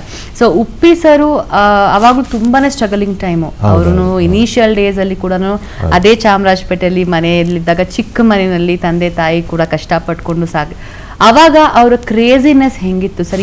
ಇವಾಗ ಹೆಂಗ್ ಥಾಟ್ ಇದೆಯೋ ಅದೇ ತರ ಕಾನ್ಫಿಡೆನ್ಸ್ ಅದೆಲ್ಲ ಡೈರೆಕ್ಷನ್ ಅಲ್ಲಿ ಅವ್ರಿಗೆ ಇತ್ತ ಸರ್? ಹೌದು, ಒಂದು ಆಗಾಗ ಹೊಸ ಐಡಿಯಾಸ್ ಹೇಳ್ತಾ ಇರೋರು. ಮನೋಹರ್ ಈ ಥರ ಒಂದು ಸ್ಕ್ರಿಪ್ಟ್ ಇದೆ ನೋಡಿ, ಇದು ಹೇಗಿದೆ ಅಂತ. ಆ ಥರ ಅವ್ರಿಗೆ ಏನೇನು ತೋಚುತ್ತೋ ಎಲ್ಲ ಹೇಳೋರು. ಅರ್ಥ ಆಗ್ತಾ ಇತ್ತು ಅವ್ರ ಕತೆಗಳು, ಅರ್ಥ ಆಗ್ತಾಯಿತ್ತು. ಅದು ಆವಾಗ ಈಗ ನೀವು ತರಲೆ ನನ್ನ ಮಗ ನೋಡಿದ್ರೆ ಅದು ರೆಗ್ಯುಲರ್ ಪ್ಯಾಟರ್ನು, ಬಟ್ ಕಾಮಿಡಿ. ಆ ಕಾಮಿಡಿಯಲ್ಲೂ ಬೇರೆ ಯಾರೂ ಮಾಡದಂಥ ವಿಶೇಷವಾದ ವಿಚಾರಗಳು ಇರ್ತಿತ್ತು. ಅವರು ಅನ್ಯೂಶುವಲ್ ಅಬ್ಸರ್ಡ್ ಸಿನಿಮಾ ಮಾಡಿದಂದರೆ ಅದು ಅವರು ಹೀರೋ ಆದಾಗ. ಈಗ ಇಷ್ಟು ಫಿಲ್ಮ್ ನೀವು ನೋಡಿದ್ರೆ ಅದು ಒಂದು ಸಸ್ಪೆನ್ಸ್ ಸಿನಿಮಾ, ಆದರೆ ಅದರಲ್ಲಿ ಸ್ಪೆಷಲ್ ವಿಚಾರ ಇತ್ತು. ಅದರಲ್ಲಿ ಓಂ ಅದು ಕೂಡ ಅಷ್ಟೇ ಒಂದು ಸ್ಟೇಟ್ ಸಿನಿಮಾ ಆದ್ರೂ ಅದರಲ್ಲಿ ಏನು ಮಾಡಬೇಕು ವಿಶೇಷ, ಒಬ್ಬ ರೌಡಿ ಹೇಗೆ ಒಂದು ಓಂಕಾರದ ಕಡೆ ಒಂದು ಬದಲಾಗ್ತಾನೆ ಅನ್ನೋದೊಂದು ಮೆಸೇಜು. ಅದಾದಮೇಲೆ ಸ್ವಸ್ತಿಕಲ್ಲಿ ಸ್ವಲ್ಪ ಗಿಮಿಕ್ಸ್ ಇದಾಯಿತು. ಆಮೇಲೆ ಪಿಕ್ಚರಲ್ಲಿ ಅವರು ಒಂದು ಅಸಂಗತವಾದ ವಿಚಾರಗಳನ್ನು ಇಟ್ಕೊಂಡು ಅವರು ಕತೆ ಮಾಡಿಕೊಂಡ್ರು. ಅವರೇ ಹೀರೋ ಆದರು. ಅವರು ಹೀರೋ ಆಗೋದಕ್ಕೆ ಅವರು ತುಂಬ ಕಷ್ಟಪಟ್ಟು ಜಿಮ್ಗೆಲ್ಲ ಹೋಗಿ ಅದೆಲ್ಲ ಮಾಡಿ ಒಂದು ತಯಾರಿ ತಗೋಬೇಕು ಅನ್ನೋದು. ಅದನ್ನು ನಾನು ನೋಡಿದ್ದು ಅಪ್ಪು ಪುನೀತ್ ಅವರು ಬ್ಯಾಡ್ಮಿಂಟನ್ ಕ್ಲಬ್ಬಿಗೆ ರೆಗ್ಯುಲರ್ ಹೋಗಿ ಜಿಮ್ಮಿಗೆ ಹೋಗಿ ನಾನು ಸಿಗ್ತಾ ಇರ್ತಿದ್ದೆ ಅಲ್ಲಿ ನಾವು. ಆಮೇಲೆ ಅವರು ಆ ಸ್ಟ್ರಗಲ್, ಅವರಲ್ಲಿದ್ದ ಸ್ಟ್ರಗಲ್ ಉಪ್ಪಿ ಹತ್ರ ಅವ್ರ ಹತ್ರನೂ ಇತ್ತು ಆ ಒಂದು. ಆಮೇಲೆ ಏನಾದರೂ ಪಂಚ್ ಡೈಲಾಗ್ಸು ಬಂದರೆ ಅವರು ಹೇಳೋರು, ಮನೋರು ಇದು ಹೇಗಿದೆ ಡೈಲಾಗ್ ಅಂತ. ಆಮೇಲೆ ಅದನ್ನು ಬರೆದಿಟ್ಕೊಳ್ಳೋರು. ಆಮೇಲೆ ಕತೆ ಮಾಡುವಾಗ ಆ ಕತೆನ ಹೇಳಿಕೊಂಡು ಅದರಲ್ಲಿ ಇಂಪ್ರೆಸ್ ಮಾಡಿಕೊಂಡು ಅವರು ಹೆಂಗಂದರೆ ಆವಾಗ ಅವರು ಈ ಸೋಫಾ ಚೇರು ಅವೆಲ್ಲ ಇರಲಿಲ್ಲ, ರೂಮಲ್ಲಿ ಇದ್ದಿದ್ದು.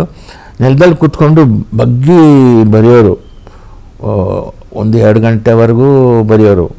ಬರೆದು ಯೋಚನೆ ಮಾಡೋರು, ಮತ್ತು ಏನೋ ಬಂದು ಬರೆಯೋರು. ನಾವು ಮಾರನೇ ದಿನ ಬಂದರೆ ಹೇಳೋರು, ನೆರೇಷನ್ ಹೇಳೋರು, ಚೆನ್ನಾಗಿದೆ ಒಪ್ಪಿ ಕತೆ ಚೆನ್ನಾಗಿದೆ ಅಂತ. ಮತ್ತೆ ನೋಡಿದ್ರೆ ಮತ್ತೆ ಕೂತ್ಕೊಳ್ಳೋರು ಬರೆಯೋಕ್ಕೆ. ನಾನು ಯಾಕೆ ಒಪ್ಪಿ ಇಷ್ಟು ಚೆನ್ನಾಗಿದೆ ಅಲ್ಲ ಅಂದರೆ, ಇಲ್ಲ ಇದು ಏನೋ ಇನ್ನೇನಾದರೂ ಮಾಡಬೇಕು, ಇನ್ನೂ ಚೆನ್ನಾಗಿ ಬರಬೇಕು ಅಂತ. ಈ ಒಂದು ಇದೆಯಲ್ಲ, ಈ ಥರ ಹಾರ್ಡ್ ವರ್ಕ್ ಅನೇಕ ಡೈರೆಕ್ಟ್ರುಗಳಲ್ಲಿ ಇಲ್ಲ. ಅವರು ಒಂದು ಕತೆ ಮಾಡಿದ್ರೆ ಅಲ್ಲಿ ಅವರಿಗೆ ಅಲ್ಲೇ ಖುಷಿ ಆಗುತ್ತೆ ಅವರಿಗೆ, ಇದು ಚೆನ್ನಾಗಿದೆ ಅಂತ ಅವರು ಅಲ್ಲಿಗೆ. ಅಂದರೆ ಯಾವುದೇ ಸಿನಿಮಾಗಾದ್ರೂ ನಾವು ಪ್ರೀ ಪ್ರೊಡಕ್ಷನ್ ವರ್ಕ್ ತುಂಬಾ ಮುಖ್ಯ ಆಗುತ್ತೆ ಅಂತ ನೀವು ಹೇಳ್ತೀರಾ ಅಲ್ವಾ ಸರ್? ಯಾಕಂದರೆ ಆ ಪ್ರೀ ಪ್ರೊಡಕ್ಷನ್ ವರ್ಕ್ ತುಂಬ ಜನ ಇವಾಗ ಮಾಡೋದೇ ಇಲ್ಲ. ಮುಂಚೆ ನಾವು ಎಷ್ಟು ನಾವು ಹೋಮ್ ವರ್ಕ್ ಮಾಡ್ಕೊಳ್ತೀವಿ, ಸ್ಕ್ರಿಪ್ಟ್ ಮೇಲೆ ನಾವು ವರ್ಕೌಟ್ ಮಾಡ್ತಿರ್ತೀವಿ, ಅಲ್ಲಿ ನಾವು ಎಷ್ಟಾದರೂ ಟೈಮ್ ತೊಗೋಬೋದು. ಅಲ್ಲಿ ನಾವು ಒಂದು ವರ್ಷ ಕಿಲ್ ಮಾಡಿದ್ರು ನಮ್ಗೆ ಅದು ಕಿಲ್ ಮಾಡ್ದಾಗ ಅನ್ಸಲ್ಲ. ಆದರೆ ನಾವು ಪೋಸ್ಟ್ ಪ್ರೊಡಕ್ಷನಲ್ಲಿ ನಾವು ಎಷ್ಟು ಕಿಲ್ ಮಾಡ್ತೀವೋ ಅದು ನಾವು ಟೈಮ್ ವೇಸ್ಟ್ ಅಂತಾನೆ ಅನ್ಸ್ಬೋದು. ಸೊ ಈಗಿನ ಜನ್ರೇಷನ್ ಬಗ್ಗೆ ನಾವು ಹಾಗೆ ಮಾತಾಡ್ತಾ ಇದ್ವಿ. ಸೊ ಈಗ ಮ್ಯೂಸಿಕಲ್ ಕೂಡ ಹಾಗೇನೆ ಆಗೋಗಿದೆ ಸರ್. ಮುಂಚೆ ನೀವು ಲೈವ್ ಮ್ಯೂಸಿಕಲ್ಲಿ ಆಗ ಹಾರ್ಮೋನಿಯಮ್ಮು ಮತ್ತು ಡೋಲಕ್ ಅಂತ ಹೇಳ್ತಿದ್ರಿ, ಡ್ರಮ್ಸು, ಫ್ಲೂಟು, ಇದೆಲ್ಲ ಲೈವಲ್ಲಿ ನೀವು ಟ್ಯೂನಿಂಗ್ ಮಾಡಿಸ್ತಾ ಇದ್ರಿ, ಕಂಪೋಸಿಂಗ್ ಮಾಡಿಸ್ತಾ ಇದ್ರಿ. ಆ್ಯಂಡ್ ಸ್ಟುಡಿಯೋ ಸಿಗೋದೇ ಅವರ್ಲಿ ಬೇಸಿಸ್. ಎಲ್ಲ ಮ್ಯೂಸಿಕ್ ಡೈರೆಕ್ಟರ್ಸ್ಗೂ ಅದೊಂದು ಸ್ಟುಡಿಯೋ ಸಿಗಲ್ಲ, ಅದೊಂದು ಟೆನ್ಷನ್, ಅಷ್ಟು ಬ್ಯುಸಿ ಇದ್ದಂಥ ಇಂಡಸ್ಟ್ರಿ. ಆ್ಯಂಡ್ ಗಾಯಕರು ಸಿಗಲ್ಲ ಅನ್ನೋ ಬ್ಯುಸಿ. ಈಗ ಹೆಂಗಾಗೋಗಿದೆ ಅಂದರೆ ಟೆಕ್ನಾಲಜಿ ಬಂದು AI ಎಲ್ಲಾನು ನುಂಗು ಬಿಡ್ತಾ ಇದೆಯಾ? ಟೆಕ್ನಾಲಜಿ ಒಳ್ಳೇದಾ ಅಥವಾ ಕೆಟ್ಟದ್ದಾ? ಇದು ಹಂತ ಹಂತವಾಗಿ ಮ್ಯೂಸಿಷಿಯನ್ಸ್ನ, ಸಿನಿಮಾ ಮ್ಯೂಸಿಷಿಯನ್ಸ್ನ ಒಂದು ತುಳಿದ ಒಂದು ವಿಚಾರ. ಹೇಗಂತಂದರೆ ಎಲ್ಲ ಆರ್ಕೆಸ್ಟ್ರಾ ಇರುವಾಗ VST ಅಂತ ಒಂದು ಪ್ಲಗ್ ಸಿಗ್ತಿತ್ತು. VST ಅಂದರೆ ವರ್ಚುವಲ್ ಸೌಂಡ್ ಟ್ರ್ಯಾಕ್ಸ್ ಅಂತ. ಈಗ ತಬ್ಲಾ ಬೇಕಾ, ಅದರಲ್ಲಿ ಆ ಆ್ಯಪ್ ಇದರಲ್ಲಿ ತಬ್ಲಾದೆಲ್ಲ ವೆರೈಟಿ ನಾದಗಳು, ನುಡಿಗಳು ಸಿಗೋದು. ಈಗ ತಕ್ಕದಿಮ್ಮಿ ಆ ತಾಳ ಸಿಗುತ್ತೆ, ತಕ್ಕಿಟ್ಟ ಆ ತಾಳ ಸಿಗುತ್ತೆ, ದಿಮ್ಮಿ ತಕ್ಕ ದಿಮ್ಮಿ ತಕ್ಕ ದಿಮ್ಮಿ. ನಿಮ್ಗೆ ಯಾವ ತಾಳ ಬೇಕು ಅದರದ್ದು ಲೂಪ್ ಸಿಗೋದು. ಆ ಲೂಪನ್ನು ಬಳಸ್ಕೊಂಡ್ರೆ ತಬ್ಲಾದ ಒಂದು ಕೆಲಸ ಹೋಯ್ತು. ವೈಲಿನ್ದು ಇದು ಸಿಗುತ್ತೆ, ವೈಲಿನ್ನ ಅದನ್ನು ಕೀಬೋರ್ಡ್ಗೆ ಅಪ್ಲೈ ಮಾಡಿ ಇವು ನುಡಿಸಿದರೆ ಕೀಬೋರ್ಡ್ನವನು ಡಿಟ್ಟೋ ವೈಲಿನ್ ಟೋನೇ ಸಿಗುತ್ತೆ, ವೈಲಿನಿಸ್ಟ್ಗಳ ಕೆಲಸ ಹೋಯ್ತು. ಫ್ಲೂಟು ಕೀಬೋರ್ಡಲ್ಲಿ ಇದೆ, ಆದರೆ ಅದು ಮಾತ್ರ ಲೈವ್ ಫ್ಲೂಟ್ ಥರ ಕೇಳಿಸಲ್ಲ, ಗೊತ್ತಾಗುತ್ತೆ ಇದು ಸ್ವಲ್ಪ ಟೆಕ್ನೋ ಅಂತ ಗೊತ್ತಾಗುತ್ತೆ. ಉಳಿದಿದ್ದೆಲ್ಲವೂ ಆಲ್ಮೋಸ್ಟ್ ವೀಣೆ, ಸಿತಾರ ಎಲ್ಲ VSTಯಲ್ಲಿ ಬಂದು ನಿಜವಾದ ವಾದ್ಯಗಾರರ ಕೆಲಸ ಹೋಗ್ತಾ ಬಂತು. ಈಗ ಕೀಬೋರ್ಡಿಸ್ಟ್ ಕೆಲಸವೂ ಹೋಯ್ತು. ಇವಾಗ ಯಾರ್ಯಾರು AI ಆ್ಯಪ್ ಹಾಕ್ಕೊಂಡು ಅದರಲ್ಲಿ ಮ್ಯೂಸಿಕ್ ಮಾಡ್ತಾರೆ, ಸಿಂಗರ್ಸು ಆಗ್ಬಿಟ್ಟಿರ್ತಾರೆ. ಅಂದರೆ ಹಾಡು ಹೇಳೋಕ್ಕೆ ಸ್ವರಬದ್ಧವಾಗಿ, ಬಿಕಾಸ್ ನಾವು ಶಾಸ್ತ್ರೀಯಬದ್ಧವಾಗಿ ಯಾವಾಗ ಕಲಿತೀವಿ ಅಥವಾ ಪ್ರಿಪ್ರೇಷನ್ಸ್ ಮಾಡ್ಕೊಳ್ತೀವಿ, ಇವಾಗ ನಮ್ಗೆ ಅದೆಲ್ಲ ಏನೂ ಬೇಡ, ಸುಮ್ಮನೆ ನಾವು ಒಂದೆರಡು ಮಾತಾಡಿದ್ರೆ ಸಾಕು, ನಮ್ಮ ವಾಯ್ಸಲ್ಲೇ ಕೂಡ ಸಿಂಗರ್ನೇ ಮಾಡಿಬಿಡ್ತಿರ್ತಾರೆ ಅನ್ಸುತ್ತೆ. ಸೊ ಇದು ಆ್ಯಕ್ಚುಲಿ ಟೆಕ್ನಾಲಜಿ ನಮ್ಮನ್ನು ಕೆಳಮಟ್ಟಕ್ಕೆ ತರ್ತಾ ಇದೆ ಅಂತ ಅನ್ಸುತ್ತಲ್ವಾ? ಆದರೆ ಅದನ್ನು ಸರಿಯಾಗಿ ಬಳಸ್ಕೋಬೇಕಾದ್ರೆ ಅದರ ಆರ್ಕೆಸ್ಟ್ರಾ ತಗೊಂಡು ಹಾಡುವಾಗ ನಿಜವಾದ ಗಾಯಕರ ಕೈಯಲ್ಲಿ ಹಾಡಿಸ್ಬೇಕು. ಇಲ್ಲಾಂದರೆ ಅದು ತಪ್ಪು ಉಚ್ಚಾರ ಇದೆ ಅದರಲ್ಲಿ. AI ಅದು ಇಂಗ್ಲೀಷ್ ಮಾಧ್ಯಮದಿಂದ ಇರುವಂಥದ್ದು. ಅದು ಅವಳು ಅನ್ನೋದು ಅವಳು ಅಂತ ಬರುತ್ತೆ. ನೀವು ಬ್ಯೂಟಿಫುಲ್ ಆಗಿರುವಂಥ ಜನ್ಮದ ಜೋಡಿ ಅಂತ ಸಿನಿಮಾ ಕೊಡ್ತೀರಾ, ಆ್ಯಂಡ್ ಅದರಲ್ಲಿ ಈಗಲೂ ಕೂಡ ಮಣಿ ಸಾಂಗ್ ಸೂಪರ್ ಡೂಪರ್ ಹಿಟ್ಟು. ಈ ಥರ ಸಾಂಗ್ಗೆ ಆ್ಯಸ್ ಅ ಲಿರಿಸಿಸ್ಟ್ ಆಗಲಿ ಅಥವಾ ಆ್ಯಸ್ ಅ ಮ್ಯೂಸಿಕ್ ಡೈರೆಕ್ಟರ್ ಆಗಲಿ ತುಂಬ ಜನಕ್ಕಿದೆ, ಇಲ್ಲ ಎಲ್ಲೋ ಒಂದು ಕಡೆ ಹೋಗಿ ನಾವು ಪೀಸ್ಫುಲ್ಲಾಗಿ ಕೂತ್ಕೊಂಡ್ರೆ ಅಂಥ ಸಾಂಗ್ಸ್ ಬರುತ್ತೆ, ಅಥವಾ ನಾವೇನಾದ್ರು ಕಾಮ್ ಆಗಿದ್ರೆ ಆ ಥರ ಸಾಂಗ್. ಈ ಥರ ಹಿಟ್ ಸಾಂಗ್ಸ್ಗಳು ಬರೋಕ್ಕೆ ಏನಾದರೂ ನಿಮಗೆ ಸಿಚುಯೇಷನ್ಸ್ ಇರುತ್ತೆ ಸರ್? ಇಲ್ಲ, ಆ ಥರ ಯಾವುದೂ ಇಲ್ಲ. ಬಸ್ಸಲ್ಲಿ ಓಡಾಡ್ತಿದ್ದಾಗ ಆ ರಶಲ್ಲಿ ಕೂಡ ಏನೋ ಟ್ಯೂನ್ ಬರೋದು. ಆದರೆ ಒಂದು ನಾನು ಆವಾಗ ಗಮನಿಸಿದ್ದು, ನಾನು ಈ ಬಸ್ಸಲ್ಲಿದ್ದೀನಿ, ನಾನು ಇಷ್ಟು ಜನಕ್ಕೆ ನಾನು ಯಾರಿಗೂ ಗೊತ್ತಿಲ್ಲ, ಮತ್ತು ಯಾರೂ ಬಸ್ಸೊಳಗೆ ಗಮನ ಕೊಡಲ್ಲ. ಅಂದರೆ ನಾವು ಬಸ್ಸಲ್ಲಿ ಅಷ್ಟು ಜನರ ಜೊತೆ ಇದ್ದು ನಾವು ಏಕಾಂಗಿ ಅಲ್ಲಿ. ಆ ಏಕಾಂತ ಅನ್ನೋದು ಬಸ್ಸೊಳಗೂ ಸಿಗುತ್ತೆ ನಮಗೆ, ಅಥವಾ ಮನೆಯಲ್ಲಿ ರೂಮಲ್ಲೂ ಸಿಗುತ್ತೆ. ನಮ್ಮ ಯೋಚನೆಗಳು, ಆ ಯೋಚನೆಯಲ್ಲೇ ನಾವಿದ್ದರೆ ಎಲ್ಲಿದ್ದರೂ ಟ್ಯೂನ್ ಬರುತ್ತೆ ನಮಗೆ. 5 ಸ್ಟಾರ್ ಹೋಟ್ಲಲ್ಲಿ ರೂಮ್ ಹಾಕಿದ್ರೆ ಟ್ಯೂನ್ ಬರೋದು, ಡಾರ್ಜಿಲಿಂಗ್ ಹೋಗಿ, ಅಂಡಮಾನ್ಗೆ ಹೋಗಿ, ಸಿಂಗಾಪುರ್ಗೆ ಹೋಗಿ ಅಲ್ಲಿ ಕೂತ್ಕೊಂಡು ಟ್ಯೂನ್ ಮಾಡೋದೆಲ್ಲ ಬಾಲಿವುಡ್ನವರ ಶೋಕಿಗಳು. ನಮಗೆ ಕನ್ನಡದವರಿಗೆ ಆ ಥರ ಏನಿಲ್ಲ. ಸೊ ನೀವು ವೆರಿ ಕ್ವಿಕ್ ಆಗಿ ಬರೆದಿರುವಂತಹ ಸಾಂಗ್ ಯಾವುದು? ತುಂಬ ಶಾರ್ಟ್ ಟೈಮಲ್ಲಿ ಬರೆದಿರುವಂತಹ ಸಾಂಗ್? ಗುರುಕಿರಣ್ ಅವರು ರಿಷಿ ಪಿಕ್ಚರ್ಗೆ ಮ್ಯೂಸಿಕ್ಕಿಗೆ, ಗುರುಕಿರಣ್ ಅವರು ಏನೇ ಯಾವುದೇ ಸಿನಿಮಾದಲ್ಲೂ ನನಗೊಂದು ಹಾಡು ಅವಕಾಶ ಕೊಡೋರು. ಅದರಲ್ಲಿ ಇದು ಹಾಡಿದೆ, ಈ ಥರ ಸಿಚುವೇಶನ್ ಅಂತೆಲ್ಲ ಹೇಳಿದ್ರು. ನನಗೆ ಅವಾಗ ಸ್ವಲ್ಪ ರತ್ನನ್ ಪದಗಳ ಸ್ಟೈಲಲ್ಲಿ ಬರೆಯೋಣ ಅಂತ ನನಗೆ ಅನ್ನಿಸ್ತು. ಟ್ಯೂನ್ ಕೊಟ್ಟರು. ಟ್ಯೂನ್ ತಾರ ರತ್ತ ತಾರ ರತ್ತ ತಾರ ರತ್ತ ತಾರ ನಾನು ಒತ್ತಾರೆ ಎದ್ಬಿಟ್ಟು ನಿನ್ನ ಮಾರೆ ನೋಡ್ಬಿಟ್ಟು ಕೈ ಕಟ್ಟಿ ನಿಲ್ತೀನಿ ಕಣೆ ಅಂತ ಒಂದು. ಯಾಕಂದರೆ ಒಂದು ಗಂಡ ಪ್ರೀತಿಯ ಹೆಂಡತಿಗೆ ಫಸ್ಟ್ ಅವಳನ್ನ ಎಬ್ಸ್ಬೇಕಾದ್ರೆ ಅವನು ಕಾಫಿ ಮಾಡಿ ಅವನು ಕಾಫಿ ಆ ಥರ ಒಂದು ಕಲ್ಪನೆಯಲ್ಲಿ ಬರೆದೆ. ಅದು ಆ ಟ್ಯೂನು ಕೇಳ್ತಾ ಕೇಳ್ತಾ ಕೇಳ್ತಾ ಕೇಳ್ತಾ ಒಂದು 20 ನಿಮಿಷದಲ್ಲಿ ಹಾಡು ಮುಗಿದೋಯ್ತು. ಕೇಳಿಸ್ಬಿಟ್ಟೆ. ಡೈರೆಕ್ಟ್ರು ಮಿಲನ ಪ್ರಕಾಶ್ ಡೈರೆಕ್ಟ್ರು, ಅವರಿಗೆ ಇಷ್ಟ ಆಯಿತು, ಗುರುಕಿರಣ್ ಅವ್ರಿಗೆ ಇಷ್ಟ ಆಯಿತು, ಓಕೆ ಆಯಿತು, ಎಲ್ಲ ಆಯಿತು. ಆ ಖುಷಿಗೆ ಅವರು ಏನು ಮಾಡಿದ್ರು, ಒಂದು ಡ್ಯೂಯೆಟ್ ಕೊಟ್ಬಿಟ್ರು ನನಗೆ. ಎರಡನೇ ದಿನ ಕರೆಸಿದ್ರು, ಚೆನ್ನಾಗಿ ಬರ್ದಿಯಾನೆ, ಬೇಗ ಬರ್ದಿಯಾನೆ ಅಂತ. ಎರಡನೇ ದಿನ ಅದು 1 ವಾರ ತಗೊಂಡೆ. ಹಾಗೆ ಒಂದೊಂದು ಸಲ ಪಟ್ಟಂತ ಬರ್ತಬಿಟ್ಟು ಇದು ನಿಜಕ್ಕೂ ಬೇಗ ಬರೆದಂಥ ಹಾಡಿದು. ತುಂಬಿದ ಕೊಡ ತುಳುಕಲ್ಲ ಅಂತ ಹೇಳ್ತಾರೆ. ನಿಜವಾಗ್ಲೂ ಆ ಮಾತು ಮನೋಹರ್ ಸರ್ಗೆ ಸೀಮಿತ ಅಂತ ಹೇಳ್ಬೋದು. ಸೊ ಇನ್ನಷ್ಟು ಮಾತುಕತೆನ ಮುಂದುವರ್ಸೋಣ, ಆದರೆ ಅದಕ್ಕಿಂತ ಮುಂಚೆ ಒಂದು ಸಣ್ಣ ವಿರಾಮ. ಆ್ಯಂಡ್ ರಾಜು ಆನಂದ್ ಸ್ವಾಮಿ ಸರ್ ಬಗ್ಗೆ ಮಾತಾಡೋಕ್ಕೆ ನಿಜವಾಗ್ಲೂ ತುಂಬ ಚಿಕ್ಕವರಾಗ್ಬಿಡ್ತೀವಿ. ಅವರಿದ್ದಂತಹ ಒಂದು ಕಂಠ ಆಗಿರ್ಬೋದು, ಅವರಿದ್ದಂಥ ಡೆಡಿಕೇಶನ್ ಆಗಿರ್ಬೋದು, ಸರ್ ಅವ್ರ ಜೊತೆ ಒಡನಾಟ ಅಥವಾ ಕೆಲಸ ಮಾಡಿದಂತಹ ಒಂದು ಸಂದರ್ಭ ಇವಾಗ ನೆನಪು ಮಾಡ್ಕೊಳ್ತೀರಾ ಅಂದರೆ, ಇವನ್ LN ಶಾಸ್ತ್ರಿ ಸರ್ ಕೂಡ ಅದೇ ಒಂದು ಸಾಲಕ್ಕೆ ಸೇರ್ತಾರೆ.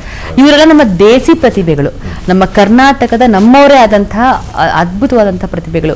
ಇವ್ರ ಬಗ್ಗೆ ನೀವು ನೆನಪು ಮಾಡ್ಕೊಳ್ಬೇಕಂದ್ರೆ ಸರ್? ಖಂಡಿತ. ರಾಜು ನನ್ನ ಸ್ನೇಹಿತನೇ. ಅವರು ಅವರ ಹತ್ರ ಇದರಲ್ಲಿ ನಾನು ರಂಗೋಲಿ ಸಿನಿಮಾದಲ್ಲಿ ಹಾಡಿಸಿದ್ದೆ. ಆಮೇಲೆ ಅರವಿಂದ್ ಸ್ಟುಡಿಯೋದಲ್ಲಿ ಆಗಾಗ ಸಿಗೋರು ನನಗೆ. ಆಮೇಲೆ ಸ್ಟೇಜ್ ಪ್ರೋಗ್ರಾಮಲ್ಲಿ ರಾಜು ಹೆಂಗಂದರೆ ಹಾರ್ಮೋನಿಯಂ ಇಟ್ಕೊಂಡು ಎಲ್ಲರನ್ನ ನಗಿಸ್ಕೊಂಡು ಮತ್ತೆ BGMs ನುಡಿಸ್ಕೊಂಡು ಅಲ್ಲಿ ಡೈಲಾಗ್ ಮಾತಾಡಿಸ್ಕೊಂಡು ಅಲ್ಲಿಂದ ಎದ್ದು ಮ್ಯೂಸಿಷಿಯನ್ಸ್ ಹತ್ರ ಹೋಗಿ ಒಂದು ಸ್ಟೇಜಲ್ಲಿ ಎಷ್ಟು ಜನರಿಗೆ ಮನರಂಜನೆ ಕೊಡ್ತಿದ್ರು ಅಂದರೆ ಅಷ್ಟಿಷ್ಟಲ್ಲ. ಆಮೇಲೆ ತುಂಬ ಪ್ರತಿಭಾವಂತ ಹುಡುಗ. ಆಮೇಲೆ ನಾವು ಚಿಗುರಿದ ಕನಸು ಮಾಡಿದಾಗ ಅದರಲ್ಲಿ ಆ್ಯಕ್ಟಿಂಗು ಮಾಡಿದ್ರು ಅವರು, ಶಿವರಾಜ್ ಕುಮಾರ್ ಫ್ರೆಂಡಾಗಿ. ಸೊ ಒಳ್ಳೆಯ ಗೆಳೆಯ. ದುರಾದೃಷ್ಟ ಅವರು ಸಣ್ಣ ವಯಸ್ಸಲ್ಲೇ ಹೋಗ್ಬಿಟ್ರು. ಹೀಗಾಯಿತು. ಶಾಸ್ತ್ರಿನೂ ಸಣ್ಣ ವಯಸ್ಸಲ್ಲೇ ಹೋಗ್ಬಿಟ್ರು. ಎಲ್ಲ ಆಶ್ಚರ್ಯ ಆಗುತ್ತೆ. ಶಾಸ್ತ್ರಿನೂ ಅಷ್ಟೇ ತುಂಬ ಟ್ಯಾಲೆಂಟೆಡ್ಡು. ಅವರು ಮ್ಯೂಸಿಕ್ ಡೈರೆಕ್ಟರ್ ಆದರು. ಆಮೇಲೆ ಒಳ್ಳೊಳ್ಳೆ ಹಾಡುಗಳನ್ನ ಮಾಡುವ ಸಂದರ್ಭದಲ್ಲಿ ವಿಧಿ ಮಾಡ್ತು. ಸೊ ಡೈರೆಕ್ಟರ್ ಆಗೋಕ್ಕೆ ನೀವು ಇಂಡಸ್ಟ್ರಿಗೆ ಬಂದ್ರಿ. ಎಲ್ಲೆಲ್ಲೋ ಹೆಂಗೆಂಗೋ ಹೋಗಿ ಮ್ಯೂಸಿಕ್ ಡೈರೆಕ್ಟರ್ ಆಗಿ ಸಕ್ಸಸ್ಫುಲ್ ಆಗಿ, ಲಿರಿಸಿಸ್ಟ್ ಆಗಿ ಸಕ್ಸಸ್ಫುಲ್ ಆಗಿದ್ರಿ. ಸೊ ಡೈರೆಕ್ಷನ್ ಅಂತ ಬಂದಾಗ ಈಗ ಡೈರೆಕ್ಷನ್ ಹತ್ರ ಒಲವು, ಬಿಕಾಸ್ ತುಂಬ ಮಿಸ್ ಮಾಡ್ಕೋತಾ ಇದ್ದೀವಿ ಸರ್ ನಿಮ್ಮಂತಹ ಡೈರೆಕ್ಟರ್ಸ್. ಬಿಕಾಸ್ ನೀವೆಲ್ಲ ಹೇಗೆ ಅಂತಂದರೆ ಒಂದು ಸೊಸೈಟಿಗೆ ತುಂಬಾ ಜಸ್ಟಿಸ್ ಕೊಡುವಂಥ ಒಂದು ಸಬ್ಜೆಕ್ಟ್ನ ಇಟ್ಕೊಂಡು ಬಂದು, ಹಾಗೆ ಇರೋವಂಥ ನಮ್ಮ ಕನ್ನಡದ ಕಲಾವಿದರಿಗೆ ಹೊಸ ಪ್ರತಿಭೆಗಳನ್ನ ತುಂಬ ಜನಕ್ಕೆ ಗುರುತಿಸಿ ಅವಕಾಶ ಕೊಟ್ಟೆ ಅಂತ ನಂಬರ್ 1 ಸ್ಥಾನದಲ್ಲಿ ಇರ್ತಾರೆ ಅಂದರೆ ವಿ ಮನೋಹರ್ ಸರ್ ಅಂತಾನೆ. ನಿಜವಾಗ್ಲೂ ಹೌದು. ಅದು ಸಿಂಗರ್ಸ್ ಆಗಲಿ ಅಥವಾ ಮ್ಯೂಸಿಷಿಯನ್ಸ್ ಆಗಲಿ ಅಥವಾ ಆರ್ಟಿಸ್ಟ್ ಆಗಲಿ, ನಾನು ವಿ ಮನೋಹರ್ ಸರ್ ಶಿಷ್ಯ ಅಂತಲೇ ಹೇಳ್ಕೊಂಡು ತುಂಬ ಜನ ಆ ಥರ ಹೋಗ್ತಿರ್ತಾರೆ. ಸೊ ಈಗ ನಿಮ್ಮ ಡೈರೆಕ್ಷನ್ ಅಂತ ಒಲವು ಹೇಗಿದೆ ಸರ್? ಅದು ಪ್ರಯತ್ನ ಇದ್ದೇ ಇದೆ.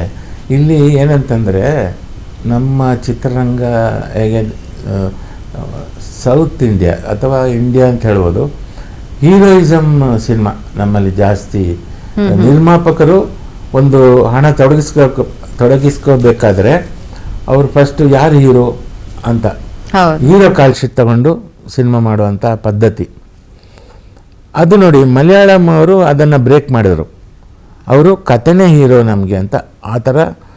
ಅದರಲ್ಲಿ ಹೀರೋಗಳು ಒಂದು ನಂಬಿಕೆ ವ್ಯವಸ್ಥೆ, ಅವ್ರಿಗೇನು ಬೇರೆ ಏನು ಮಾಮೂಲಿ ಜನ. ಅವನು ಅಂದರೆ ನಮ್ಮ ಕಾಶಿ ಸರ್ ಅದನ್ನ ಆ ಟ್ರೆಂಡ್ ತಂದರು. ಅದರಿಂದ ಸ್ವಲ್ಪ ಬದಲಾವಣೆ ಆಯಿತು. ಹೀಗಾಗಿ ನಾನು ಮಾಡೋ ಕಥೆಗಳೆಲ್ಲ ಕಾಮನ್ ಮ್ಯಾನ್ ಕಥೆಗಳು, ಜೊತೆಗೆ ಕಥೆನೇ ಹೀರೋ. ಅದರಲ್ಲಿ ನಾನು ಹೀರೋಯಿಸಮ್ ಕಥೆ ನನಗೆ ಮಾಡೋಕ್ಕೆ ಇಷ್ಟ ಆಗಲ್ಲ. ಅದೆಲ್ಲ ಕೃತಕ ಅಂತ ನನಗೆ ಅನಿಸುತ್ತೆ. ಆ ಬಿಲ್ಡಪ್ಪು, ಆಮೇಲೆ ಆ್ಯಟಿಟ್ಯೂಡ್ ತೋರಿಸೋದು, ಇದರಲ್ಲಿ ಪ್ರತಿ ದೃಶ್ಯದಲ್ಲೂ ಬಿಲ್ಡಪ್ಗಳು, ಅವೆಲ್ಲ ನನಗೆ ಹಿಡಿಸಲ್ಲ. ನಂದು ಸಹಜವಾದ ಕತೆ ಮಾಡುವಂಥ ಮನುಷ್ಯ ನಾನು. ಇದೇನಾಗುತ್ತೆ, ಪ್ರೊಡ್ಯೂಸರ್ಗೂ ನನಗೂ ಆ ಒಂದು ಅದು ಸರಿ ಹೋಗಲ್ಲ. ಅವರಿಗೆ ಫೈಟು, ಡ್ಯಾನ್ಸು, ಬಿಲ್ಡಪ್ಪು, ಅವರು ಆ ಮೆಂಟಾಲಿಟಿಯಲ್ಲೇ ಇದ್ದಾರೆ. ಇದರಿಂದ ಇವತ್ತು ಏನಾಯಿತು, ಇಡೀ ಚಿತ್ರರಂಗನೇ ಒಂದು ಕೋವಿಡಿಂದಾಗಿ ಜನ ಮನೇಲಿ ಕೂತು ಸಿನಿಮಾ ನೋಡೋಕ್ಕೆ ಶುರು ಮಾಡಿದ್ರು. ಬರ್ತಾ ಬರ್ತಾ ಮೊಬೈಲಲ್ಲಿ ನೋಡೋಕ್ಕೆ ಶುರು ಮಾಡಿದ್ರು. ಇದು ಏನಾಯಿತು, ಜನ ಥಿಯೇಟ್ರಿಗೆ ಬರೋದು ಕಡಿಮೆ ಆಯಿತು. ಕಡಿಮೆ ಅಂದರೆ ಇವಾಗ ಆಲ್ಮೋಸ್ಟ್ ಝೀರೋಗೆ ಬಂದಿದ್ದಾರೆ. ಅದರ ಜೊತೆಗೆ ಇನ್ನೊಂದು ಸಮಸ್ಯೆ ಏನಾಗಿದೆ ಅಂದರೆ, ವಾರಕ್ಕೆ 10, 12, 15 ಸಿನಿಮಾಗಳು ಬಿಡುಗಡೆ ಆದಾಗ ಎಷ್ಟು ಅಂತ ನೋಡ್ತಾರೆ. ಎಲ್ಲ ಒಳ್ಳೆ ಸಿನಿಮಾಗಳೇ ಇರ್ಬೋದು, ಆದರೆ ಒಳ್ಳೆಯದನ್ನೇ ನಿಮಗೆ ಸ್ವೀಟು ಒಂದು ಸಲ ನಿಮಗೆ ಕೇಸರಿಬಾತು ತಿಂತೀರಿ, ಇಷ್ಟ ಆಯಿತು. ಅದಾದಮೇಲೆ ಯಾರೊಬ್ಬರು ಜಿಲೇಬಿ ತಂದು ಕೊಟ್ಟರು, ಇನ್ನೊಬ್ಬ ಹಲ್ವಾ ತಂದು ಕೊಟ್ಟ, ಎಷ್ಟು ಸ್ವೀಟ್ ತಿನ್ಬೋದು. ಕೊನೆಗೆ ಅದ್ಭುತವಾದ ಒಂದು ಸ್ವೀಟ್ ಯಾರೋ ತಂದು ಕೊಟ್ಟರು, ಬೇಡಪ್ಪ ಜಾಸ್ತಿ ಆಯಿತು ಅನ್ನೋ ಥರ. ಸೊ ಪ್ರೇಕ್ಷಕನಿಗೂ ಅದೇ ಆಯಿತು, ಓವರ್ಲೋಡ್ ಜಾಸ್ತಿ ಆಯಿತು. ಓವರ್ಲೋಡ್ ಜಾಸ್ತಿ ಆದಾಗ ಅವನು ಥಿಯೇಟ್ರಿಗೆ, ಜೊತೆಗೆ ಈ ಕೆಟ್ಟ ಟ್ರಾಫಿಕ್ಕು, ಆಮೇಲೆ ಎಲ್ಲ ಬೆಲೆ ಏರಿಕೆ ಜಾಸ್ತಿ. ಒಂದು ಮಾಲ್ಗೆ ನೀವು ಹೋದರೆ 1,000 ರೂಪಾಯಿ ಆದರೂ ಖರ್ಚಾಗುತ್ತೆ ಒಬ್ಬರಿಗೆ. ಅದು ನಮ್ಮ ಸಿನಿಮಾ ಪ್ರೇಕ್ಷಕ ಕನ್ನಡ ಸಿನಿಮಾ ಪ್ರೇಕ್ಷಕ ಯಾರು ಅಂದರೆ ಜನಸಾಮಾನ್ಯ, ಆಟೋ ಡ್ರೈವರ್ಸ್ ಇರ್ಬೋದು, ಹೌದು, ಹೋಟೆಲ್ ಕಾರ್ಮಿಕರು, ಆಮೇಲೆ ಗಾರ್ಮೆಂಟ್ ವರ್ಕರ್ಸು, ತರಕಾರಿ ಮಾರುವವರು, ಅವರು ನಿಜವಾದ ಅನ್ನದಾತರು. ಕನ್ನಡ ಚಿತ್ರರಂಗದ ಅನ್ನದಾತರು ಅಂದರೆ ಅವರೇ ಕನ್ನಡ ಸಿನಿಮಾ ನೋಡೋದು. ಆದರೆ ಅವರಿಗೆ ಸಿನಿಮಾ ನೋಡಿದಾಗ ಆಗಿದೆ, ಒಂದು ಯಾವ ಸಿನಿಮಾ ಚೆನ್ನಾಗಿದೆ ಅಂತ ಕನ್ಫ್ಯೂಷನ್ ಆಗುತ್ತೆ. ಅಕಸ್ಮಾತ್ ಒಬ್ಬ ಅಂದಾಜು ಮೇಲೆ ಈ ಸಿನಿಮಾ ಚೆನ್ನಾಗಿರ್ಬೋದು ಅಂತ ಹೋಗಿ ಅದು ತುಂಬ ಕೆಟ್ಟದಾಗಿದ್ದರೆ ಉಳಿದ 10 ಸಿನಿಮಾ ನೋಡಲ್ಲ, ಅವನು ಹೆದರ್ತಾನೆ. ಯಾಕಂದರೆ ಅವನ ಜೇಬಲ್ಲಿ ಇದ್ದದ್ದು ಒಂದು ಸಿನಿಮಾ ನೋಡೋಷ್ಟು ದುಡ್ಡು. ಇಂಥದ್ದೆಲ್ಲ ಸಮಸ್ಯೆ. ಇದಕ್ಕೆ ಚಿತ್ರರಂಗದವರು ಸೇರಿಕೊಂಡು ಒಂದು ಮೀಟಿಂಗ್ ಮಾಡಬೇಕು, ಸೇರಬೇಕು, ಪ್ರೊಡ್ಯೂಸರ್ಗಳು ಸೇರಬೇಕು, ಟೆಕ್ನಿಷಿಯನ್ಸನ್ನ ಕರಿಬೇಕು. ಏನಪ್ಪ ಮಾಡೋದು ಹಿಂಗಾದರೆ? ಸಿನಿಮಾನೇ ನಿಲ್ಲಿಸೋದಾ? ಕಲಾವಿದರು ಇಲ್ವ? ಕಲಾವಿದರು ಎಷ್ಟು ಜನ ಪಾಪ ಪ್ರಯತ್ನ ಮಾಡ್ತಾ ಇದ್ದಾರೆ. ಈ ಸಿನಿಮಾನೇ ನಿಲ್ತಾ ಹೋದಾಗ ಅವ್ರು ಎಲ್ಲಿ ಮಾಡ್ತಾರೆ ಇದು? ಆವಾಗ ರೀಲ್ಸ್ ಮಾಡಿಕೊಂಡು, ಶಾರ್ಟ್ ಫಿಲ್ಮ್ ಮಾಡಿಕೊಂಡು ಯೂಟ್ಯೂಬಲ್ಲಿ ಬಿಡ್ತಾ ಹೋಗ್ಬೇಕಷ್ಟೆ. ಈ ಸ್ಥಿತಿ ಬಂದಿದೆ. ನೀವು ಹೇಳಿದ ಖಂಡಿತವಾಗ್ಲೂ ಸತ್ಯ ಸರ್. ಯಾಕಂದರೆ ಮುಂಚೆ ಎಲ್ಲ ಬ್ಲ್ಯಾಕ್ ಟಿಕೆಟಲ್ಲಿ ಸಿನಿಮಾಗಳನ್ನ ನೋಡೋರು ಆ್ಯಂಡ್ ಕ್ಯೂ ನಿಂತ್ಕೊಂಡು ವಾರಗಟ್ಟಲೆ ಆ ಸಿನಿಮಾಗೆ ಹೋಗಬೇಕು ಅಂತ ಆತುರತೆಯಿಂದ ಇದ್ದಂಥ ಒಂದು ಪ್ರೇಕ್ಷಕರು, ಇವತ್ತು ನಾವೇ ಟಿಕೆಟ್ ಕೊಡ್ತೀವಿ ಅಂತಂದ್ರೂ ಎಷ್ಟೊಂದು ಸಿನಿಮಾಗೆ ಅವ್ರು ಹೋಗೋ ಅಂತ ಒಂದು ಮನೋಭಾವನೆ ಇಲ್ಲ. ಅಯ್ಯೋ ನೋಡಿದ್ರೆ ಆಯಿತು, ಬಿಡು ಇನ್ನೇನು ಫೋನಲ್ಲಿ ಬಂದುಬಿಡತ್ತಲ್ಲ ಅಂತ. ಸೊ ಇದೆಲ್ಲ ಒಂಥರ ನಮಗೆ, ಬಟ್ ಇಂಡಸ್ಟ್ರಿ ಇನ್ನೊಂದು ಕಡೆ ಡೆವಲಪ್ಪು ಆಗ್ತಾ ಇದೆ. ಕಾಂತಾರ ಅಂತ ಒಂದು ಸಿನಿಮಾಯಿಂದ ಆಗಲಿ ಅಥವಾ KGF ಅಂತ ಸಿನಿಮಾಯಿಂದ ಆಗಲಿ, ಈ ಥರದ್ದೆಲ್ಲ. ಇದೆಲ್ಲದರ ನಡುವೆ ಸರ್ ನಿಜವಾಗ್ಲೂ ಹೇಳ್ತೀನಿ, ಇಷ್ಟು ವರ್ಷ ಆದರೂ ನೀವು ಸಸ್ಟೈನಬಿಲಿಟಿ, ಆ ಗೌರವನ ಉಳಿಸ್ಕೊಂಡು ಬಂದಿದ್ದೀರಲ್ಲ ಸರ್. ಇದೆಲ್ಲದಕ್ಕೂ ಮುಂಚೆ ನಿಮಗೆ ಯಾಕೆ ಸರ್ ಒಂದೇ ಒಂದು ಥಾಟಲ್ಲಿ ನನಗೆ ಪರ್ಸ್ನಲಿ ಅನ್ಸೋದು, ಮನೋಹರ್ ಸರ್ಗೆ ದುಡ್ಡು ಮಾಡಬೇಕು ಅಂತಲೇ ಅನಿಸಲಿಲ್ವ ಸರ್? ದುಡ್ಡು ಮಾಡಬೇಕು ಅಂತ ಅನಿಸುತ್ತೆ. ಬಟ್ ನನಗೇನಂತಂದರೆ, ಕೆಲಸ ಬಂದ ತಕ್ಷಣ ಕೆಲಸ ಮಾಡಿ ಇದರಲ್ಲಿ ನಾನು ಒಳ್ಳೆ ಪ್ರಾಡಕ್ಟ್ ಕೊಡಬೇಕು, ಇದರಲ್ಲಿ ಒಳ್ಳೆಯ ಒಂದು ಕೃತಿ ನಾನು ಕೊಡಬೇಕು, ನಿರ್ಮಾಪಕನಿಗೆ ಇದು ಇಷ್ಟ ಆಗಬೇಕು, ನಿರ್ದೇಶಕನಿಗೆ ಇಷ್ಟ ಆಗಬೇಕು ಅಂತ ಹಾರ್ಡ್ ವರ್ಕ್ ಮಾಡ್ತೀನಿ. ಆಗ ಒಂದೊಂದು ಸಲ ಬಜೆಟ್ ಸಾಲಲ್ಲ. ಜಾಸ್ತಿ ಕೇಳ್ತಾ ಹೋದರೆ ಜಗಳಗಳಾಗತ್ತೆ. ಈ ಜಗಳ ಯಾಕೆ ಅಂತ ಹೇಳ್ಬಿಟ್ಟು, ಸರಿ ಈ ಸಿನಿಮಾ ಆಯಿತು ಬಿಟ್ಬೋಣ, ಇದರಲ್ಲಿ ದುಡ್ಡು ಬಂದಿಲ್ಲ, ನೆಕ್ಸ್ಟ್ ಪ್ರೊಡ್ಯೂಸರ್ ಬಂದಾಗ ಅವ್ರ ಹತ್ರ ಇಸ್ಕೊಳ್ಳೋಣ ಅಂತ ಹೀಗೆ ಆಗ್ತಾ 50-60 ಸಿನಿಮಾಗಳು ದುಡ್ಡಿಲ್ಲದೆ ಮಾಡಿದ್ದಿದೆ ಬೇಕಾದಷ್ಟು. ಆದರೆ ನಾನು ಮಾಡಿದ್ದಕ್ಕೆ ಸಮಾಧಾನ ಇದೆ. ಆ ಕೃತಿ ಇಲ್ಲಾಂದರೆ ಇಷ್ಟು ವರ್ಷ ಉಳಿತಿಲ್ಲ. ಯಾಕಂದರೆ ಫಸ್ಟ್ ಎಲ್ಲರೂ ಕೇಳೋದು, ಪ್ರೊಡ್ಯೂಸರ್ ಬಂದಿದ ತಕ್ಷಣ ಎಷ್ಟೊಂದು ಜನ ಮ್ಯೂಸಿಕ್ ಡೈರೆಕ್ಟರ್ಸ್ ಎಷ್ಟು ಬಜೆಟ್ ಇದೆ, ಎಷ್ಟು ನೀವು ಬ್ಯಾಕ್ಗ್ರೌಂಡ್ ಮ್ಯೂಸಿಕ್ಗೆ ಎಷ್ಟು ಬಜೆಟ್ ಕೊಡ್ತೀರಾ, ಅಥವಾ ನಮ್ಮ ಒಂದು ಮ್ಯೂಸಿಕ್ ಡೈರೆಕ್ಷನ್ಗೆ ಎಷ್ಟು ಬಜೆಟ್ ಕೊಡ್ತಾರೆ, ಇದೇ ಒಂದು ವಾಡಿಕೆ ಇದೆ. ಆದರೆ ವಿ ಮನೋಹರ್ ಸರ್ ಹತ್ರ ಹೋದರೆ ತುಂಬಾ ಒಂಥರ ಅವಿನಾಭಾವ ಸಂಬಂಧದಿಂದ ಕೂತ್ಕೊಂಡು ಪ್ರೊಡ್ಯೂಸರ್ಗೆ ಅರ್ಥ ಮಾಡಿಸಿ ಗೈಡ್ ಮಾಡಿ, ಇಲ್ಲ ನೀವು ಇದಕ್ಕೆ ಇನ್ವೆಸ್ಟ್ ಮಾಡಿ, ಅದಕ್ಕೆ ಇನ್ನು ನೀವು ಕೂತ್ಕೊಂಡು ಅವ್ರಿಗೆ ಪಾಠ ಹೇಳ್ಕೊಡ್ತೀರಲ್ಲ ಸರ್. ನಿಜವಾಗ್ಲೂ ಇದನ್ನು ನಿಮಗೆ ಡೇ 1 ನಾನು ಕಾರ್ ತೊಗೋಬೇಕು, ನಾನು ಬಂಗ್ಲೋ ತೊಗೋಬೇಕು, ನಾನು ಬ್ಯಾಂಕ್ ಬ್ಯಾಲೆನ್ಸಲ್ಲಿ ಇಷ್ಟು ಮಾಡಬೇಕು, ನಿಮ್ಗೆ ಅದಕ್ಕೆ ನಿಮ್ಮ ಪೂರಕವಾದಂತಹ ಒಂದು ಶಕ್ತಿ ನಿಮ್ಮ ಕುಟುಂಬ ಸರ್, ನಿಮ್ಮ ವೈಫ್ ಆ್ಯಂಡ್ ನಿಮ್ಮ ಮಗಳು ನಿಮ್ಮನ್ನಷ್ಟು ಅರ್ಥ ಮಾಡ್ಕೊಂಡಿದ್ದಾರಲ್ಲ ಸರ್. ಯಾವತ್ತು ಅವರು ಒಂಥರ she is always your support. ನಾನು ತುಂಬಾ ವರ್ಷಗಳಿಂದ ನೋಡ್ಕೊಂಬಂದಾಗ ನಿಮ್ಮ ಜರ್ನಿನಲ್ಲಿ ಐ ಥಿಂಕ್ ಒಂದು ಪಾರ್ಟ್ ಅವ್ರಿಗೂ ಡೆಡಿಕೇಟ್ ಮಾಡಿದ್ರೆ ತಪ್ಪಾಗಲ್ಲ ಅನ್ಸುತ್ತೆ. ಸೊ ಅಂತ ಬ್ಯೂಟಿಫುಲ್ ಆಗಿರುವಂತಹ ವೈಫ್ ಬಗ್ಗೆ ಮಾತಾಡಬೇಕು ಅಂದರೆ, ಪಾಪ ಅವಳು ನಂತರನೇ ಯಾರಾದರೂ ಕೇಳಿದರೆ ಕೊಟ್ಬಿಡ್ತಾಳೆ. ಇದು ದುಡ್ಡು ಮಾಡೋ ಆ ಥರ ಇದಿಲ್ಲ, ಮೆಂಟಾಲಿಟಿ ಇಲ್ಲ. ಆಮೇಲೆ ಇನ್ನೊಂದು ಏನಂದರೆ, ನನ್ನ ಹತ್ರ ಯಾರೇ ಬರಲಿ ಅವರು ಹಾಳಾಗಬಾರ್ದು. ಮನೋಹರ್ ಹತ್ರ ಹೋಗಿ ನಾವು ಹಾಳಾದ್ವಿ ಅಂತ ಆಗಬಾರ್ದು. ನನ್ನ ಹತ್ರ ಬಂದು ಒಳ್ಳೆ ಸಲಹೆಗಳನ್ನ ನಾನು ನಾನು ಅವರಿಗೆ ದುಡ್ಡು ಕಾಸು ಕೊಡದೇ ಇರ್ಬೋದು, ಆದರೆ ಒಳ್ಳೆ ಸಲಹೆ ಕೊಡೋಕ್ಕೆ ನನಗೆ ಗೊತ್ತು. ಅದನ್ನು ನಾವು ಮಾಡಬೇಕಷ್ಟೆ, ಅದಕ್ಕೇನು ಖರ್ಚಿಲ್ಲಲ್ಲ. ಇವತ್ತು ಅಡ್ವೈಸ್ ಮಾಡೋರು ತುಂಬ ಜನ ಇರ್ತಾರೆ, ಸಹಾಯ ಮಾಡೋರು ಕಡಿಮೆ ಜನ ಇರ್ತಾರೆ. ಅಟ್ಲೀಸ್ಟ್ ಅಡ್ವೈಸ್ ಆದರೂ ಮಾಡ್ಬೋದು ಅಂತ ಹೇಳ್ತೀನಿ. ಈ ಒಂದು ಕಾರ್ಯಕ್ರಮಗಳನ್ನ ನಾವು ಏನಕ್ಕೆ ಮಾಡ್ತೀವಿ ಅಂತ ಹೇಳಿದ್ರೆ, ಇಂಥವ್ರನ್ನ ಯಾಕೆ ಕರೆದು ಕೂಡಿಸ್ತೀವಿ ಅಂತ ಹೇಳಿದ್ರೆ, ನಮ್ಮಂಥವ್ರು ತಿದ್ಕೋಬೇಕು. ಯಾಕಂದರೆ ಎಲ್ಲರೂ ಸಲಹೆ ಕೊಟ್ಟರೆ ಅವ್ನಿಗೆ ಏನಾದ್ರು ಹೇಳಿಬಿಟ್ರೆ ಅವ್ರು ನಮ್ಮ ಐಡಿಯಾಸ್ನ ಕಿತ್ಕೊಂಡ್ಬಿಡ್ತಾರೆ ಅಂತ ಒಂದು ಮನೋಭಾವನೆ ಇರುತ್ತೆ. ಆದರೆ ಇಂಥವ್ರು ಬಂದು ಮಾತಾಡಿದಾಗ ಇಲ್ಲ, ಹೌದು, ಒಬ್ರನ್ನೊಬ್ರು ಬೆಳೆಸಿದ್ರೇ ಚಿತ್ರರಂಗ ಅಥವಾ ಯಾವುದೇ ರಂಗದಲ್ಲಾದ್ರೂ ಬೆಳೆಯುವಂಥ ಒಂದು ಸಾಧನೆ ಆಗುತ್ತೆ ಅಂತ. ಸೊ ಈಗಿನ ಒಂದು ಪ್ರಸ್ತುತ ಸಿನಿಮಾ ರಂಗದ ಬಗ್ಗೆ ಮಾತಾಡಬೇಕು ಅಂದರೆ ನಿಮ್ಮ ಒಂದು ಥಾಟ್ ಪ್ರೋಸೆಸ್ ಹೇಗಿದೆ ಸರ್? ಇನ್ನು ಮುಂದೆ ಯಾವ ಥರ ನಾವು ಜನರನ್ನು ಬರೋ ಥರ ಮಾಡಬೇಕು ಅನ್ನೋದ್ರ ಬಗ್ಗೆ ಚರ್ಚೆ ಆಗಬೇಕು. ಒಂದನೇದು ಕತೆಗಳು, ನಮ್ಮ ಈ ಬಿಲ್ಡಪ್ ಎಷ್ಟಂತ ಮಾಡ್ಬೋದು, ಎಷ್ಟು ಸಿನಿಮಾ ಬಿಲ್ಡಪ್ ಕತೆಗಳು ಮಾಡ್ಬೋದು. ಮತ್ತು ಅದ್ದೂರಿ ಚಿತ್ರ, ಈಗ KGF ಆ ಬಜೆಟ್ಟಿಗೆ ಯಾರೂ ಬೇರೆಯವ್ರು ಮಾಡೋಕ್ಕಾಗಲ್ಲ. ಒಬ್ಬ ಸಾಮಾನ್ಯ ಬಡಪಾಯಿ ಆ ಥರ ಯೋಚನೆ ಮಾಡೋಕ್ಕಾಗಲ್ಲ. ಕಾಂತಾರ ಅಷ್ಟು ದೊಡ್ಡ ಬಜೆಟ್ಟು, ಅಷ್ಟು ಒಂದು ಲಕ್ಸುರಿ ಸಿನಿಮಾಗಳು. ಆದರೆ ಅದನ್ನು ನೋಡಿ ನಾವು ಆ ಥರ ಮಾಡೋಕ್ಕಾಗಲ್ಲ ಅಂದಾಗ ಹತಾಶರಾಗೋದಲ್ಲ. ಕಮ್ಮಿ ಬಜೆಟಲ್ಲಿ ಏನು ಮಾಡ್ಬೋದು ಪವರ್ಫುಲ್, ನಮಗೆ ಕಾಶಿನಾಥ್ ಸರ್ ನಮ್ಮ ಗುರುಗಳು. ಆಮೇಲೆ ನಾನು ಇನ್ನೊಂದು ಒಂದು ಮೊಟ್ಟೆ ಕತೆ, ನಮ್ಮ ರಾಜ್ ಬಿ ಶೆಟ್ಟಿದು ಅದ್ಭುತವಾದ ಸಿನಿಮಾ. ಅದು ಬಜೆಟ್ ಬಗ್ಗೆ ನನಗೆ ಗೊತ್ತಿಲ್ಲ, ಆದರೆ ಅದ್ದೂರಿ ಬಜೆಟ್ ಅಲ್ಲ ಅದು ಒಂದು. ಆಮೇಲೆ ಜನಸಾಮಾನ್ಯನ ಸಿನಿಮಾ, ಅದು ಜನಸಾಮಾನ್ಯರಿಗೆ ಹತ್ತಿರ ಆಗುವಂಥ ಸಿನಿಮಾ. ಅದು ನನಗೂ ಹತ್ತಿರ ಆಗೋದು, ಮೊಟ್ಟೆ ತಲೆ ಇಟ್ಟರೆ ಕೂದಲು ಬರೋದವನಿಗೆ ಅವನಿಗೂ ಅವನು ಒಂದು ಪ್ರೀತಿ ಪ್ರೇಮ. ನಿಮ್ಮ ಮೈನಸ್ ಪ್ಲಸ್ ಆಯ್ತಲ್ಲ. ಓದ್ಲಿದ್ರೆ ಮೋಸ್ಟ್ಲಿ ಇಷ್ಟೊಂದು ಜನ ಐಡೆಂಟಿಟಿ ಸಿಗ್ತಾ ಇತ್ತೋ ಇಲ್ಲೋ ಗೊತ್ತಿಲ್ಲ. ಇದು ನಿಮಗೆ ಪರ್ಫೆಕ್ಟ್. ಸೊ ಜನಕ್ಕೆ ಕನೆಕ್ಟ್ ಆಗುವಂತ ಸಿನಿಮಾಗಳು ಅದು ಮಾಡಬೇಕು. ಅದರ ಬಗ್ಗೆ ನಿರ್ಮಾಪಕರು ಯೋಚನೆ ಮಾಡಬೇಕು.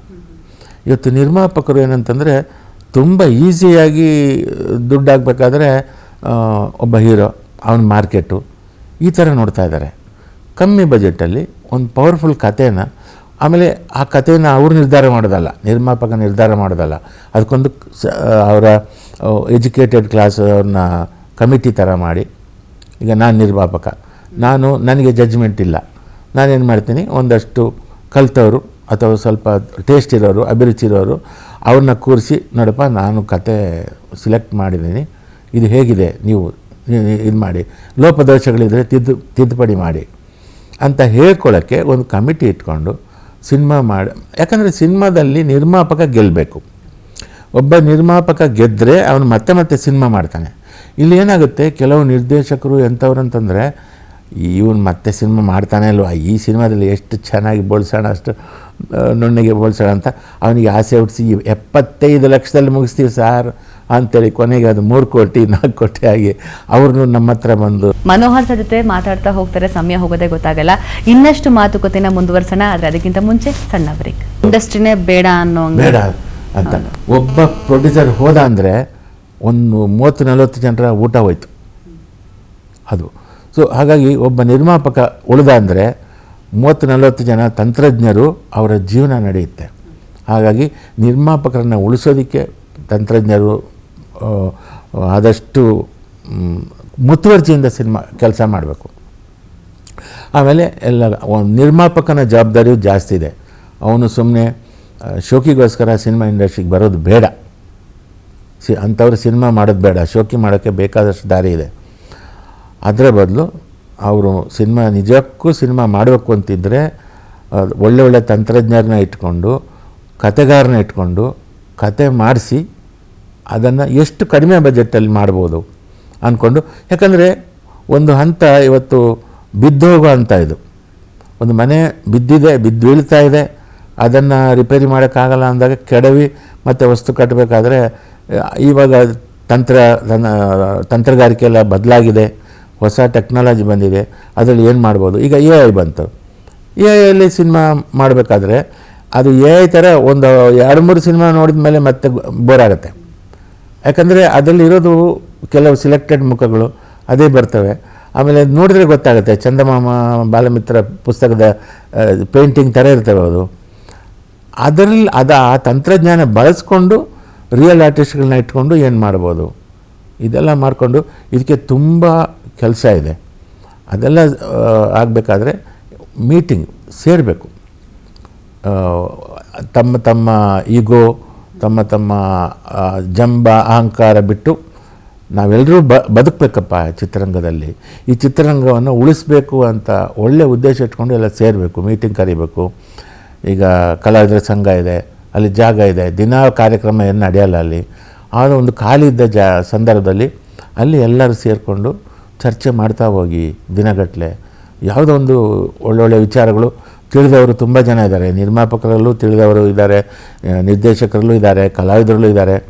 ನಮ್ಮ ಹೀರೋಗಳು ಬರಬೇಕು ಆ ಮೀಟಿಂಗಿಗೆ, ಅವರು ಐಡಿಯಾ ಕೊಡಬೇಕು.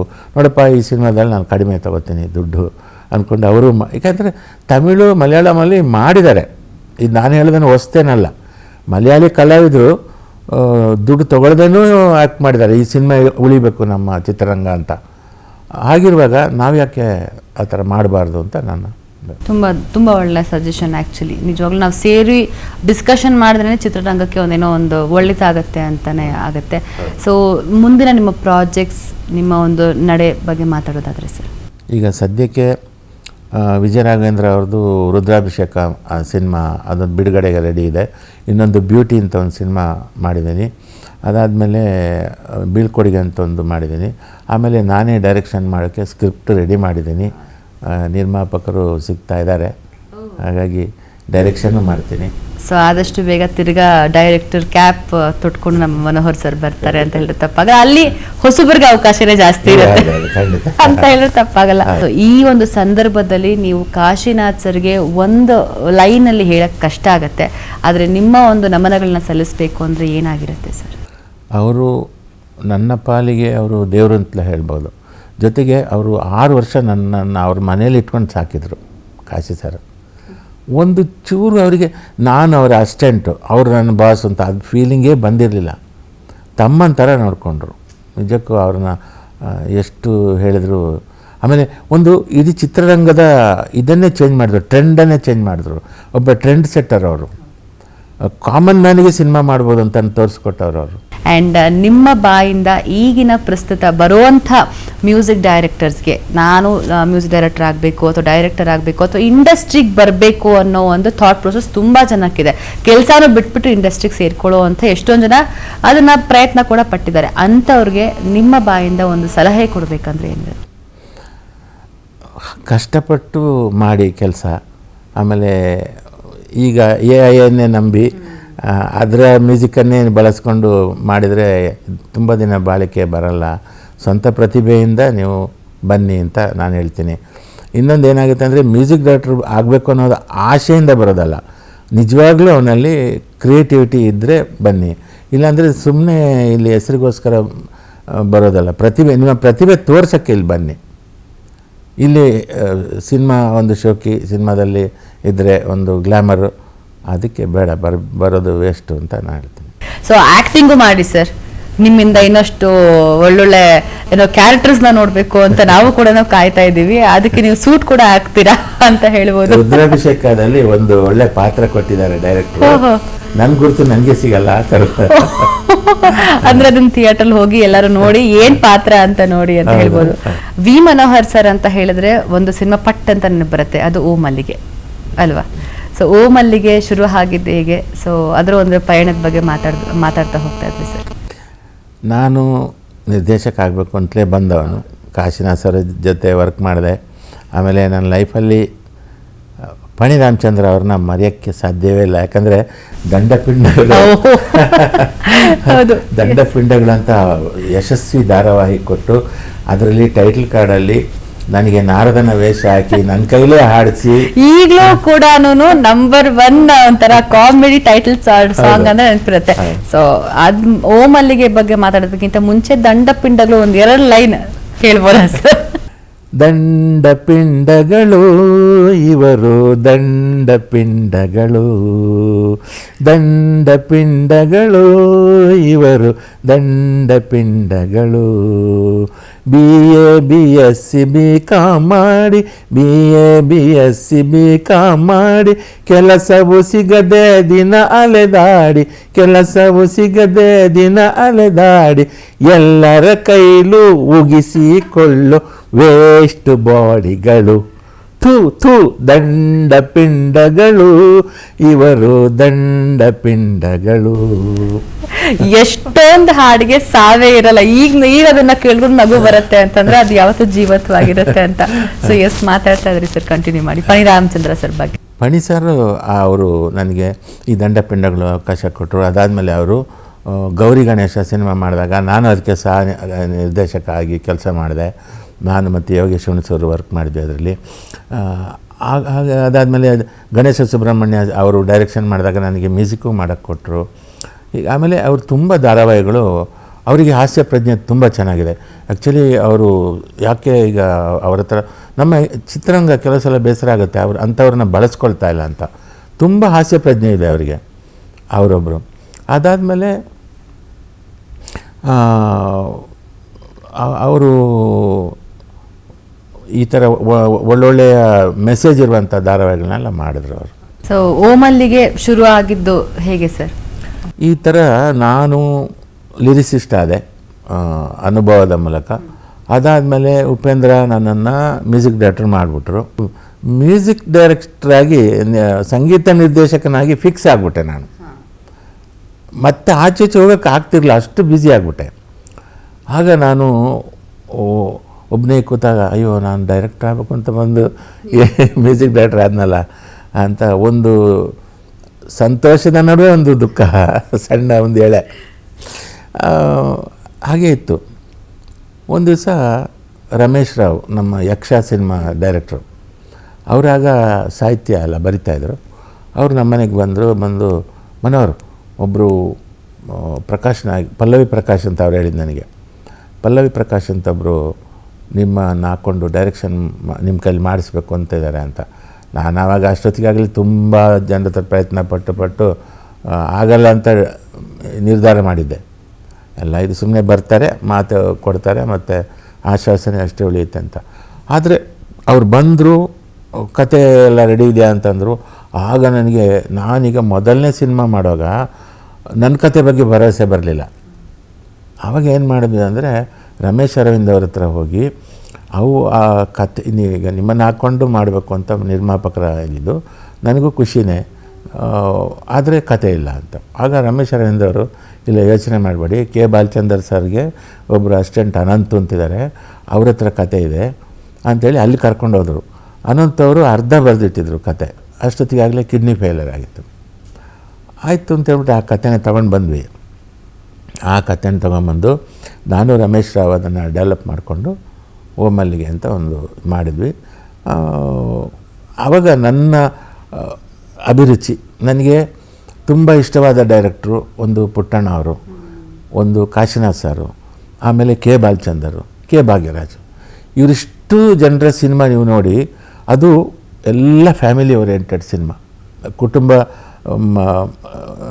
ಎಲ್ಲ ಕುಟುಂಬದವರು ನೋಡುವಂಥ ಸಿನಿಮಾ, ಜೊತೆಗೆ ಎಲ್ಲರಿಗೂ ತಲುಪುವಂಥ ಇದು, ಎಲ್ಲರಿಗೂ ಹೊಂದಾಣಿಕೆ ಆಗುವಂಥ ಸಿನಿಮಾಗಳು ಅವೆಲ್ಲ.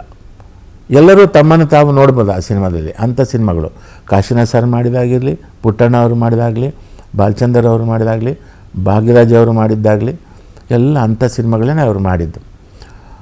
ಅದು ನನ್ನ ಅಭಿರುಚಿ ಅದೇ ನನಗೆ. ನಮ್ಮ ಜೊತೆಗೆ ನನಗೆ ಸ್ವಲ್ಪ ಈ ಸಿನಿಮಾ ಕತೆ ಬರೆಯುವಾಗ ಅದರಲ್ಲಿ ಹಾಸ್ಯ ನನಗೆ ಅದರಲ್ಲಿ ಸಹಜವಾಗಿ ಬರಬೇಕು ಅಂತ, ಅದೇ ಟ್ರ್ಯಾಕ್ ಬೇರೆ ಅಂತ ಇರಬಾರ್ದು, ಅದರ ಒಳಗಡೆ ಬ್ಲೆಂಡ್ ಆಗಿರಬೇಕು. ಆ ಕತೆಗೆ ಆ ಹಾಸ್ಯ ಸನ್ನಿವೇಶ ಪೂರಕವಾಗಿರಬೇಕು, ಅದರಿಂದ ಏನಾದರೂ ನಡಿಬೇಕಲ್ಲಿ, ಆ ಕತೆ ನಡಿಬೇಕು ಅನ್ನೋದು ನನ್ನ ಒಂದು ಅಭಿಪ್ರಾಯ. ಸೊ ಹಾಗಾಗಿ ಓಮಲ್ಲಿಗೆಯಲ್ಲಿ ಸಾಧಕ್ ಬಕ್ಕಲ್ ಅವರ ಹಾಸ್ಯ ಅದರಲ್ಲೂ ಸೇರಿಸಿದೆ.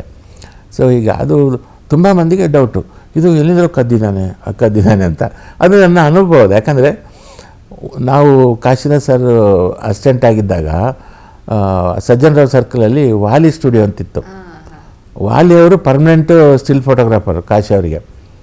ಸೊ ಕಾಶಿ ಅವರು ಏನಾದರೂ ಸ್ಟಿಲ್ಸ್ ತರಬೇಕಂದ್ರೆ ನನ್ನನ್ನು ಕಳಿಸ್ತಿದ್ರು. ಅಲ್ಲಿ ಕೂತ್ಕೊಂಡು ಹರಟೆ ಹೊಡಿತಾ ಇದ್ವಿ. ಆವಾಗ ಅಲ್ಲಿ ನಡೀತಿದ್ದಂತಹ ಘಟನೆಗಳೆಲ್ಲ ನೋಡಿ ನನಗೆ ಹಾಸ್ಯ ಸನ್ನಿವೇಶ ಬಂತು. ಮಿಕ್ಕಿದ್ದೆಲ್ಲ ನಾನು ಅದನ್ನು ಸೇರಿಸಿ ಡೆವಲಪ್ ಮಾಡಿದೆ ಅದು.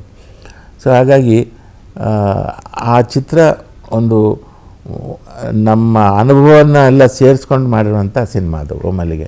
ಸೊ ಇನ್ನಷ್ಟು ಮಾತುಕತೆನ ಮುಂದುವರ್ಸೋಣ, ಆದರೆ ಅದಕ್ಕಿಂತ ಮುಂಚೆ ಒಂದು ಸಣ್ಣ ವಿರಾಮ. ಸ್ಟೋನ್ ದ ಮೆಜಾರಿಟಿ ಸಿನಿಮಾ ನೀವು ಶಿವಣ್ಣನ ಜೊತೆ ಕೂಡ ಕೆಲಸ ಮಾಡಿದ್ದೀರಾ. ನಮ್ಮ ಇಂಡಸ್ಟ್ರಿಯ ಒಂದು ತೂಕ ಅಂತ ಹೇಳಿದ್ರು ತಪ್ಪಾಗಲ್ಲ. ಈಗಲೂ ಕೂಡ ಎಲ್ಲರಿಗೂ ಒಂಥರ ಇನ್ಸ್ಪಿರೇಷನ್. ಶಿವಣ್ಣ ಈಗಲೂ ಕೂಡ ನಿಮ್ಮ ಜೊತೆ ಹಾಗೇನೆ ಒಂದು ಒಡನಾಟದಲ್ಲಿ. ಖಂಡಿತ.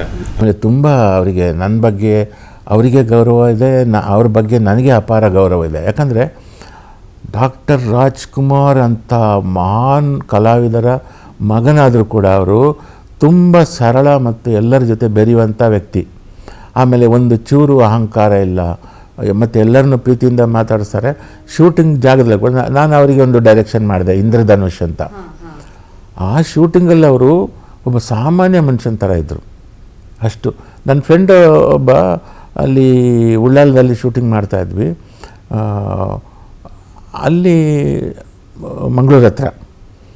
ಅವನು ಬಂದ ಮೆಲ್ಲ ಕೇಳ್ದ, ಶಿವಣ್ಣನ ಊಟಕ್ಕೆ ಕರಿಬೋದಾ ಅಂತ. ನನಗೆ ಹೆಂಗೆ ಕರೆಯೋದು ಅಂತ, ಸ್ಟಾರ್ನ ಹಂಗೆ ಊಟ ಕರೆಯೋದು, ಸರಿ ಇವನಿಗೆ ಬೇಜಾರಾಗೋದು ಬೇಡ ಅಂತ, ಶಿವಣ್ಣ ಇವರು ಊಟಕ್ಕೆ ಕರೀತಾ ಇದ್ದಾರೆ ಅಂತ. ಹೌದಾ, ಬನ್ನಿ ಹೋಗೋಣ ಅಂತ ಹೊರಟೇ ಬಿಟ್ರು ಪಾಪ. ಅಲ್ಲಿ ಆವಾಗ ಸಣ್ಣ ಮನೆ ಅದು ಪಾಪ, ಅಂತ ಶ್ರೀಮಂತರ ಮನೆ ಅಲ್ಲ, ಅದು ಬಡವ್ರ ಮನೆ. ಅಲ್ಲಿ ನೆಲದಲ್ಲಿ ಕೂತ್ಕೊಂಡು ಚಕ್ಮಕ್ಳು ಹಾಕಿ ಎಲೆಯಲ್ಲಿ ಊಟ ಮಾಡಿಕೊಂಡು ಬಂದರು. ಆಮೇಲೆ ಗೊತ್ತಾಯ್ತು ಅವ್ರು ಮಧ್ಯಾಹ್ನ ಊಟ ಮಾಡಲ್ಲ, ಅವರು ಟೀ ಕುಡಿಯೋದು. ಯಾಕಂದರೆ ಇದು ಡಯಟ್ ಮಾಡ್ತಿದ್ರು. ಆದರೆ ಒಬ್ಬ ಸಾಮಾನ್ಯ ಮನುಷ್ಯ ಊಟ ಕರೆದಿದ್ದಾನೆ ಅಂತ ಅವನಿಗೆ ಬೇಜಾರಾಗಬಾರ್ದು ಅಂತ ಅವನ ಮನೆಗೆ ಹೋಗಿ ಊಟ ಮಾಡ್ಕೊಂಡು ಬಂದರು. ಆ ಥರ ಮನುಷ್ಯ ಅವರು. ಅದೇ ಬಳುವಳಿಯಲ್ಲಿ ಅಪ್ಪು ಸರ್ ಕೂಡ ಅಷ್ಟೇ, ಅವ್ರ ಜೊತೆನೂ ಕೆಲಸ ಮಾಡಿದ್ದಾರೆ. ಆ್ಯಂಡ್ ಮೆಮೊರಬಲ್ ಥಿಂಗ್ ಇವಾಗಲೂ ನೆನಪು ಮಾಡ್ಕೋಬೇಕು ಅಂದರೆ ಮಜಾ ಟಾಕೀಸಲ್ಲಿ ಅವ್ರದ್ದೇ ಗೆಟಪ್ ಹಾಕ್ಕೊಂಡು ಡ್ಯಾನ್ಸ್ ಕೂಡ ಮಾಡಿದ್ದೀರಾ ನೀವು. ಸೊ ಅದನ್ನು ಅವ್ರ ಮುಂದೆ ಪ್ರಸ್ತುತ ಪಡಿಸ್ತಿರ್ಬೇಕಾದ್ರೆ ಅವ್ರ ರಿಯಾಕ್ಷನ್ ಇತ್ತು ಸರ್? ಅವರು ನಗ್ತಾನೇ ಇದ್ದರು. ಆಮೇಲೆ ಸಿಕ್ಕಾಗ, ಅಣ್ಣ ಏನಣ್ಣ ನೀವು ಕಾಮಿಡಿನೂ ಮಾಡ್ತೀರಲ್ಲ ಅಂತ. ಆಮೇಲೆ ನೋಡಿ, ಅಪ್ಪು ಅವರು ನನಗೆ ನನ್ನ ಮೇಲೆ ಎಷ್ಟು ಪ್ರೀತಿ ಅಂತಂದರೆ, ಒಂದು ಅಣ್ಣ ಬಾಂಡಿಗೆ ನನ್ನನ್ನು ಹಾಕ್ಕೊಳ್ಳೋಕೆ ಹೇಳಿದರು. ಆಮೇಲೆ ಅಂಜನಿ ಪುತ್ರದಲ್ಲಿ ನನ್ನ ಹಾಕ್ಕೊಳ್ಳೋಕೆ ಹೇಳಿದರು. ಈ ಎರಡೂ ಸಿನಿಮಾದಲ್ಲಿ ಅವ್ರ ಜೊತೆ ನಾನು ಆ್ಯಕ್ಟ್ ಮಾಡಿದ್ದು ನನಗೆ ಅದೊಂದು ನನ್ನ ಅದೃಷ್ಟ ಅಂತ ಹೇಳ್ಬೋದು. ವರ್ದ್ ಅಂತ ಬರುತ್ತೆ ಅದು, ಆ ಒಂದು ಧಾರಾವಾಹಿ, ಅದರ ಓಪನಿಂಗಿಗೆ ನನ್ನ ಕೈಲಿ ಆ್ಯಕ್ಟ್ ಮಾಡಿಸಿದ್ರು. ಆಮೇಲೆ ಸಿಕ್ಕಾಗೆಲ್ಲ ಒಂದು ಆಲ್ಬಮ್ ಮಾಡೋಣ ನಾವು ಸೇರಿಕೊಂಡು, ನೀವು ಟ್ಯೂನ್ ಮಾಡಿ ನಾನು ಹಾಡ್ತೀನಿ ಅಂತ ಹೇಳಿದರು. ಅದಕ್ಕೆಲ್ಲ ರೆಡಿ ಮಾಡ್ತಾಯಿದ್ದೆ ಕೋವಿಡ್ ಟೈಮಲ್ಲಿ ನಾನು. ಅಂದರೆ ನಿಮ್ಮ ಹತ್ರ ಡಿಸ್ಕಸ್ಸು ಮಾಡಿದ್ರು ಆಲ್ಬಮ್ ಮಾಡೋಣ ಅಂತ ಹೇಳಿ. ಅವ್ರು ಆ್ಯಕ್ಟ್ ಮಾಡೋ ಅಂತ ಅಲ್ಲ, ಅವರು ಅದಕ್ಕೆ ಹಾಡಬೇಕು ಅಂತ. ಓಹೋ, ನೈಸ್. ನಾನು ಹಾಡ್ತೀನಿ, ನೀವು ಮ್ಯೂಸಿಕ್ ಮಾಡಿ ಅಂತ. ಟ್ಯೂನ್ ಎಲ್ಲ ಮಾಡಿ ನನಗೆ ಲಿರಿಕ್ಸ್ ಬರೆದಿಟ್ಟಿಲ್ಲ, ಟ್ಯೂನ್ ಎಲ್ಲ ಅವರಿಗೆ ಕಲಿಸಿದ್ದೆ. ಅದು ಮಿಸ್ಸಿಂದ ತುಂಬ ನನಗೆ ಅದೊಂದು ಶಾಕ್ ಅದು. ಹೌದು, ಇದು ಆ್ಯಕ್ಚುಲಿ ನಮಗೆ ವಿಚಾರ ಗೊತ್ತಿಲ್ಲ, ಫಸ್ಟ್ ಟೈಮ್ ಗೊತ್ತಾಗ್ತಿದೆ. So but we really miss Appu sir. And ಇಂಥವರೆಲ್ಲ ಒಡನಾಟ ಮಾಡಿಕೊಂಡು ನೀವು ಇಂಥ ದೊಡ್ಡ ದೊಡ್ಡ ಸ್ಟಾರ್ಗಳ ಜೊತೆ ಕೆಲಸ ಮಾಡಿಕೊಂಡು ಪ್ರಸ್ತುತ ಯುವ ಜನತೆ ಅಥವಾ ಯುವ ಕಲಾವಿದರಿಗೆ ಒಂದು ಗೈಡೆನ್ಸ್ ಹೇಳಬೇಕು ಅಂದರೆ ನಿಮ್ಮ ಬಾಯಿಂದ ಕೇಳಲೇಬೇಕು ಸರ್. ಯಾವುದೇ ವ್ಯಕ್ತಿ ಆಗಿರ್ಬೋದು, ಚಿತ್ರರಂಗಕ್ಕೆ ಬರಬೇಕು ಅಂತಂದರೆ ತಯಾರಿ ಇಲ್ಲದೆ ಬರಬೇಡಿ ಅಂತ. ಯಾಕಂದರೆ ಯುದ್ಧಕಾಲ ಶಸ್ತ್ರಾಭ್ಯಾಸ ಇಲ್ಲಿ ಆಗಲ್ಲ. ಇಲ್ಲಿ ಪ್ರತಿಭೆ ಇದ್ದರೆ ಒಂದು ಸಿನಿಮಾದಲ್ಲಿ ಸಕ್ಸಸ್ ಆಗ್ಬೋದು, ಅದು ಯಾವುದೋ ರೀತಿಯಲ್ಲಿ ಸಕ್ಸಸ್ ಆಗ್ಬೋದು. ಅದು ಇಷ್ಟು ಸಸ್ಟೈನ್. ಈಗ ನಾನು 40 ವರ್ಷದಿಂದ ಕೆಲಸ ಮಾಡ್ತಾಯಿದ್ದೀನಿ. ನಾನು ಲಿರಿಕಲ್ಲಿ ಹಾಡು ಬರೆದು ಯಶಸ್ವಿಯಾಗಿದ್ದೀನಿ, ಮತ್ತು ಆ್ಯಕ್ಟಿಂಗ್ ನನಗೆ ಬರೆದಿದ್ರೂ ಆ್ಯಕ್ಟಿಂಗಲ್ಲೂ ಯಶಸ್ವಿಯಾಗಿದ್ದೀನಿ, ಆಮೇಲೆ ಡೈರೆಕ್ಷನ್ ಮಾಡಿ ಯಶಸ್ಸು ಕಂಡಿದ್ದೀನಿ. ಆದರೆ ಇಷ್ಟು ಆಗಬೇಕಾದ್ರೆ ನನ್ನ ತಯಾರಿ ಭಾಳಷ್ಟಿತ್ತು. ಆ ತಯಾರಿ ನಾನು ನೋಡಿದ್ದು ಉಪೇಂದ್ರ ಅವರಲ್ಲಿ. ಆ ಥರ ಹಾರ್ಡ್ ವರ್ಕ್. ಆಮೇಲೆ ಯಶ್ ಕೂಡ ಅಷ್ಟೇ. ಇವರೆಲ್ಲ ತುಂಬ ಹಾರ್ಡ್ ವರ್ಕ್ ಮಾಡಿದ್ರಿಂದ ಇವತ್ತು ಚಿತ್ರರಂಗದಲ್ಲಿ ಇಷ್ಟು ವರ್ಷ ಉಳಿದಿದ್ದಾರೆ, ಬೆಳೀತಾ ಇದ್ದಾರೆ, ಬೆಳೆಸ್ತಾ ಇದ್ದಾರೆ. ಹಾಗಾಗಿ ಬರುವವರು, ಚಿತ್ರರಂಗಕ್ಕೆ ಬರುವವರು ನನ್ನ ಹತ್ರ ತುಂಬ ಮಂದಿ ಹಾಡುಗಳು ಬರೆದಿದೆ ಅಂತ ತೋರಿಸ್ತಾರೆ. ಅದು ನೋಡಿದಾಗ ಪಕ್ವತೆ ಇಲ್ಲ, ಬೆಳೆದಿಲ್ಲ ಇವರು ಅಂತ ಓದಬೇಕು. ನಾನು ಅವರಿಗೆಲ್ಲ ಹೇಳೋದು, ನೋಡಿ ಪುರಂದರದಾಸರ ಕೀರ್ತನೆ ಓದಿ, ಅದು ಭಜನೆ ಅಲ್ಲ, ಅದರಲ್ಲಿ ತತ್ವ ಇದೆ. ಕನಕದಾಸರ ಕೀರ್ತನೆ ಕೇವಲ ದೇವರ ಭಕ್ತಿಗೀತೆ ಅಲ್ಲ, ಅದು ಅದರ ತತ್ವ ಇದೆ, ಬದುಕಿದೆ. ಕುಲ ಕುಲ ಕುಲವೆಂದು ಒಡೆದಾಡಿದರೆ ನಿಮ್ಮ ಕುಲದ, ಆ ಥರದ್ದೆಲ್ಲ ಕನಕದಾಸರು ಎಂತೆಂಥ ಇದು ಬರೆದಿದ್ದಾರೆ. ಬಸವಣ್ಣನ ವಚನಗಳನ್ನು ಓದಿ, ತುಂಬ ಓದಬೇಕು, ತುಂಬ ತಯಾರಿ ಮಾಡಿಕೊಂಡು ಚಿತ್ರರಂಗಕ್ಕೆ ಬರಬೇಕು. ಸೊ ಇವತ್ತಿನ ಒಂದು ಪ್ರಸ್ತುತಿನಲ್ಲಿ ನಿಮ್ಮ ತಾಯಿ ಬಗ್ಗೆ ನೆನಪು ಮಾಡ್ಕೊಳ್ದೇ ಇರೋದು ತಪ್ಪಾಗತ್ತೆ. ಸೊ ನಿಮ್ಮ ತಂದೆ ತಾಯಿ ಇಂಥ ಅದ್ಭುತವಾದಂಥ ಮುತ್ತುರತ್ನ ನಮ್ಮ ಜನತೆಗೆ ಕೊಟ್ಟಿದ್ದಕ್ಕೆ ಅವ್ರನ್ನ ನಮಸ್ಕಾರ ಹೇಳ್ತಾ ಇದ್ದೀನಿ. ಅವರು ಒಂದು ಸಪೋರ್ಟ್ ಹೇಗಿತ್ತು ಸರ್? ಅವ್ರು ಇವಾಗ ಇದ್ದಿದ್ರೆ ಎಷ್ಟು ಖುಷಿ ಪಟ್ಟಿರೋರು ಸರ್? ಅದೊಂದು ದುಃಖ ನನಗೆ ಶಾಶ್ವತವಾಗಿದೆ. ಯಾಕಂದರೆ ನಾನು ಚಿತ್ರರಂಗಕ್ಕೆ ಬರುವಾಗ ನಮ್ಮ ಅಮ್ಮನೂ ಹೋಗ್ಬಿಟ್ರು, ನಾನು ಚಿಕ್ಕವನಿದ್ದಾಗ ನಮ್ಮ ಅಪ್ಪನೂ ಹೋಗ್ಬಿಟ್ರು. ನನಗೆ ಫೌಂಡೇಶನ್ ಕೊಟ್ಟವರು ನಮ್ಮ ಅಪ್ಪ. ಆದರೆ ನಮ್ಮ ಅಮ್ಮ ಹೆಬ್ಬೆಟ್ಟು, ಅವ್ರಿಗೆ ವಿದ್ಯೆಯೇ ಇರಲಿಲ್ಲ. ಆದರೆ ಅವರು ಕಲಿಸಿದಂಥ ಪಾಠ ಭಾಳ ದೊಡ್ಡದು. ಒಂದು ಎಲೆ ನಾನು ಕಿತ್ತರೆ ಬೈಯೋರು, ನೋವಾಗುತ್ತೆ ಅದಕ್ಕೆ ಅಂತ. ಆ ಗಿಡಕ್ಕೆ ನೋವಾಗುತ್ತೆ. ಒಂದು ಮರವನ್ನು ನಾವು ಪ್ರೀತಿಸಬೇಕು. ಒಂದು ಮರ, ಅದು ದೊಡ್ಡ ತಾಯಿ, ನೆರಳು ಕೊಡೋ ತಾಯಿ ಅದು ಅಂತ. ಇದೆಲ್ಲ ಅವರು ನನಗೆ ಇದು ಮಾಡಿದ್ದು. ನಾನೊಂದು ದಿವಸ ಕಾಲೇಜಿಂದ ಬಂದಾಗ ಒಂದು 4 ಗಂಟೆಗೆ ಅವತ್ತು ಬೇಗ ಬಂದರೆ ಗೊಡವು ಅಂತ ಅಳ್ತಾ ಇದ್ದಾರೆ ಅಮ್ಮ. ಏನಂತಂದರೆ ಅವರು ಸಂಜೆ ಮೇಲೆಗೆ ಗಿಡ ಬೆಳೆಸಿದ್ರು ತುಂಬ. ಅದು ಒಂದು ಹಸು ಬಂದು ಅದನ್ನು ತಿಂದಿದೆ. ಹಸುಗೂ ಅವ್ರು ಬಯೋಕ್ಕಾಗಲ್ಲ. ಅವರು ಹಸುನು ಪ್ರೀತಿ ಅವರಿಗೆ.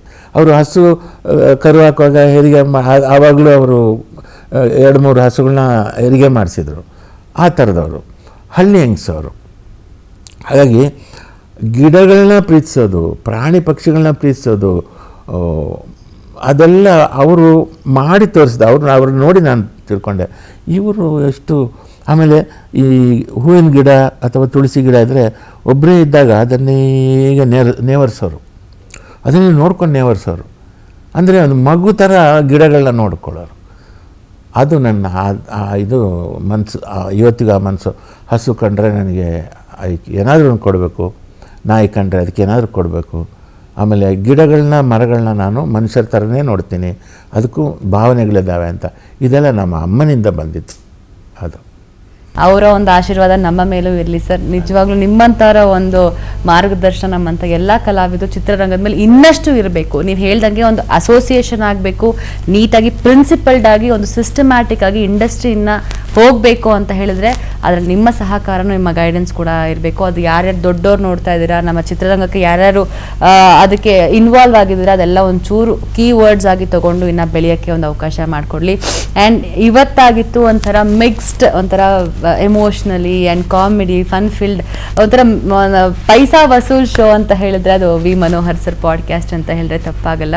ತುಂಬ ಕಲಿಯುವಂಥ ಒಂದು ಸಂದರ್ಭ. 40 ವರ್ಷ ಚಿತ್ರರಂಗದಲ್ಲಿ ಇದ್ರೂ ಕೂಡ, ಮಹಾನ್ ಸಾಧನೆ ಮಾಡಿದ್ರು ಕೂಡ, ಕಾಶಿನಾಥ್ ಸರ್ಗಡ್ಡಿಯಿಂದ ಬಂದು ಉಪೇಂದ್ರ ಸರ್ ಅವ್ರಿಗೂ ಕೂಡ ಈಗಿನ ಟ್ರೆಂಡ್ ಸೆಟರ್ ಆಗಿರುವಂತಹ music director, lyricist and director, actor, allrounder, multi tasker and ಎಲ್ಲದಕ್ಕಿಂತ ಮುಖ್ಯವಾಗಿ ಅದ್ಭುತವಾದಂಥ ಮನಸ್ಥಿತಿ ಇರುವಂಥ, ಅದ್ಭುತವಾದಂಥ ಮನೋಭಾವನೆ ಇರುವಂಥ, ನಮ್ಮವರೇ ಆದಂಥ, ಅಂದರೆ ನಮ್ಮ ಕರ್ನಾಟಕದವರೇ ಆದಂಥ ನಮ್ಮ ಮನೆ ಮಾತಾಗಿರುವಂಥ ಮನೋಹರ್ ಸರ್ ಆ ಪಾಡ್ಕ್ಯಾಸ್ಟ್ ನಡೆಸ್ಕೊಂಡು ಬಂದೆ. ತುಂಬಾ ವಿಚಾರಗಳನ್ನ ಕಲಿತೆ. ಎಷ್ಟೇ ತೊಂದರೆ ಕೊಟ್ಟರು ಕೂಡ ಆಯಿತು ಮಾಡ್ಕೋಣ ಬಾ ರೂಪಿಕಾ, ಆ ಥರ ಒಂದು ಸಪೋರ್ಟಿವ್ ಆಗಿರುವಂಥ ಒಂದು ಹೆಲ್ಪಿಂಗ್ ಹ್ಯಾಂಡ್. ಇನ್ನಷ್ಟು ಒಳ್ಳೆಯದಾಗಲಿ ಸರ್. ಮುಂದೆ ಬರುವಂಥ ಎಲ್ಲ ಸಿನಿಮಾಗಳನ್ನು ಸೂಪರ್ ಹಿಟ್ ಆಗಲಿ, ಸಾಂಗ್ಸ್ಗಳು ಹಿಟ್ ಆಗಲಿ, ಆದಷ್ಟು ಬೇಗ ಡೈರೆಕ್ಟರ್ ಆಗಿ ಕೂಡ ಆ್ಯಕ್ಷನ್ ಕಟ್ ಅಂತ ಹೇಳುವಂಥ ಒಂದು ಸಂದರ್ಭ ಕೂಡ ಬರಲಿ. ನಿಮ್ಮ ಮಗಳ ಜೀವನಕ್ಕೂ ತುಂಬ ಒಳ್ಳೆಯದಾಗಲಿ ಅಂತ ಕೇಳ್ಕೊಳ್ತಾ ಇದ್ದೀನಿ. ನಿಮ್ಮ ಅಮೂಲ್ಯವಾದಂತಹ ಸಮಯ ನಮ್ಮ ರಾಜ್ ನ್ಯೂಸ್ ಹಾಗೆ ರಾಜ್ ಮ್ಯೂಸಿಕ್ ಕೊಟ್ಟಿದ್ದಕ್ಕೆ ನಮ್ಮ ಕಡೆಯಿಂದ ಚಿಕ್ಕ ಒಂದು ಕೊಡುಗೆ. Thank you. ಇದಾಗಿತ್ತು ಈ ಹೊತ್ತಿನ ವಾಯ್ಸ್ ಆಫ್ ಸಾಧಕ. ನಮ್ಮ ಜೊತೆ ಇದ್ರು ವಿ ಮನೋಹರ್ ಸರ್. ಮುಂದೆ ಈ ಸಾಧಕನ ಕುರ್ಚಿನಲ್ಲಿ ಯಾವ ಸಾಧಕ ಬರ್ತಾರೆ ಅಂತ ಕಾಯ್ತಾ ಕೂತೀರಿ. ಅಲ್ಲಿವರೆಗೂ ನೀವೇನ್ ಮಾಡ್ತಾ ಇರಬೇಕು, ರಾಜ್ ನ್ಯೂಸ್ ಹಾಗೆ ರಾಜ್ ಮ್ಯೂಸಿಕ್ನ ನೋಡ್ತಾ ಇರಬೇಕು. ಯಾಕಂದ್ರೆ ಜನಸೇವೆಗೆ ನಾವು ಸದಾ ಸಿದ್ಧ.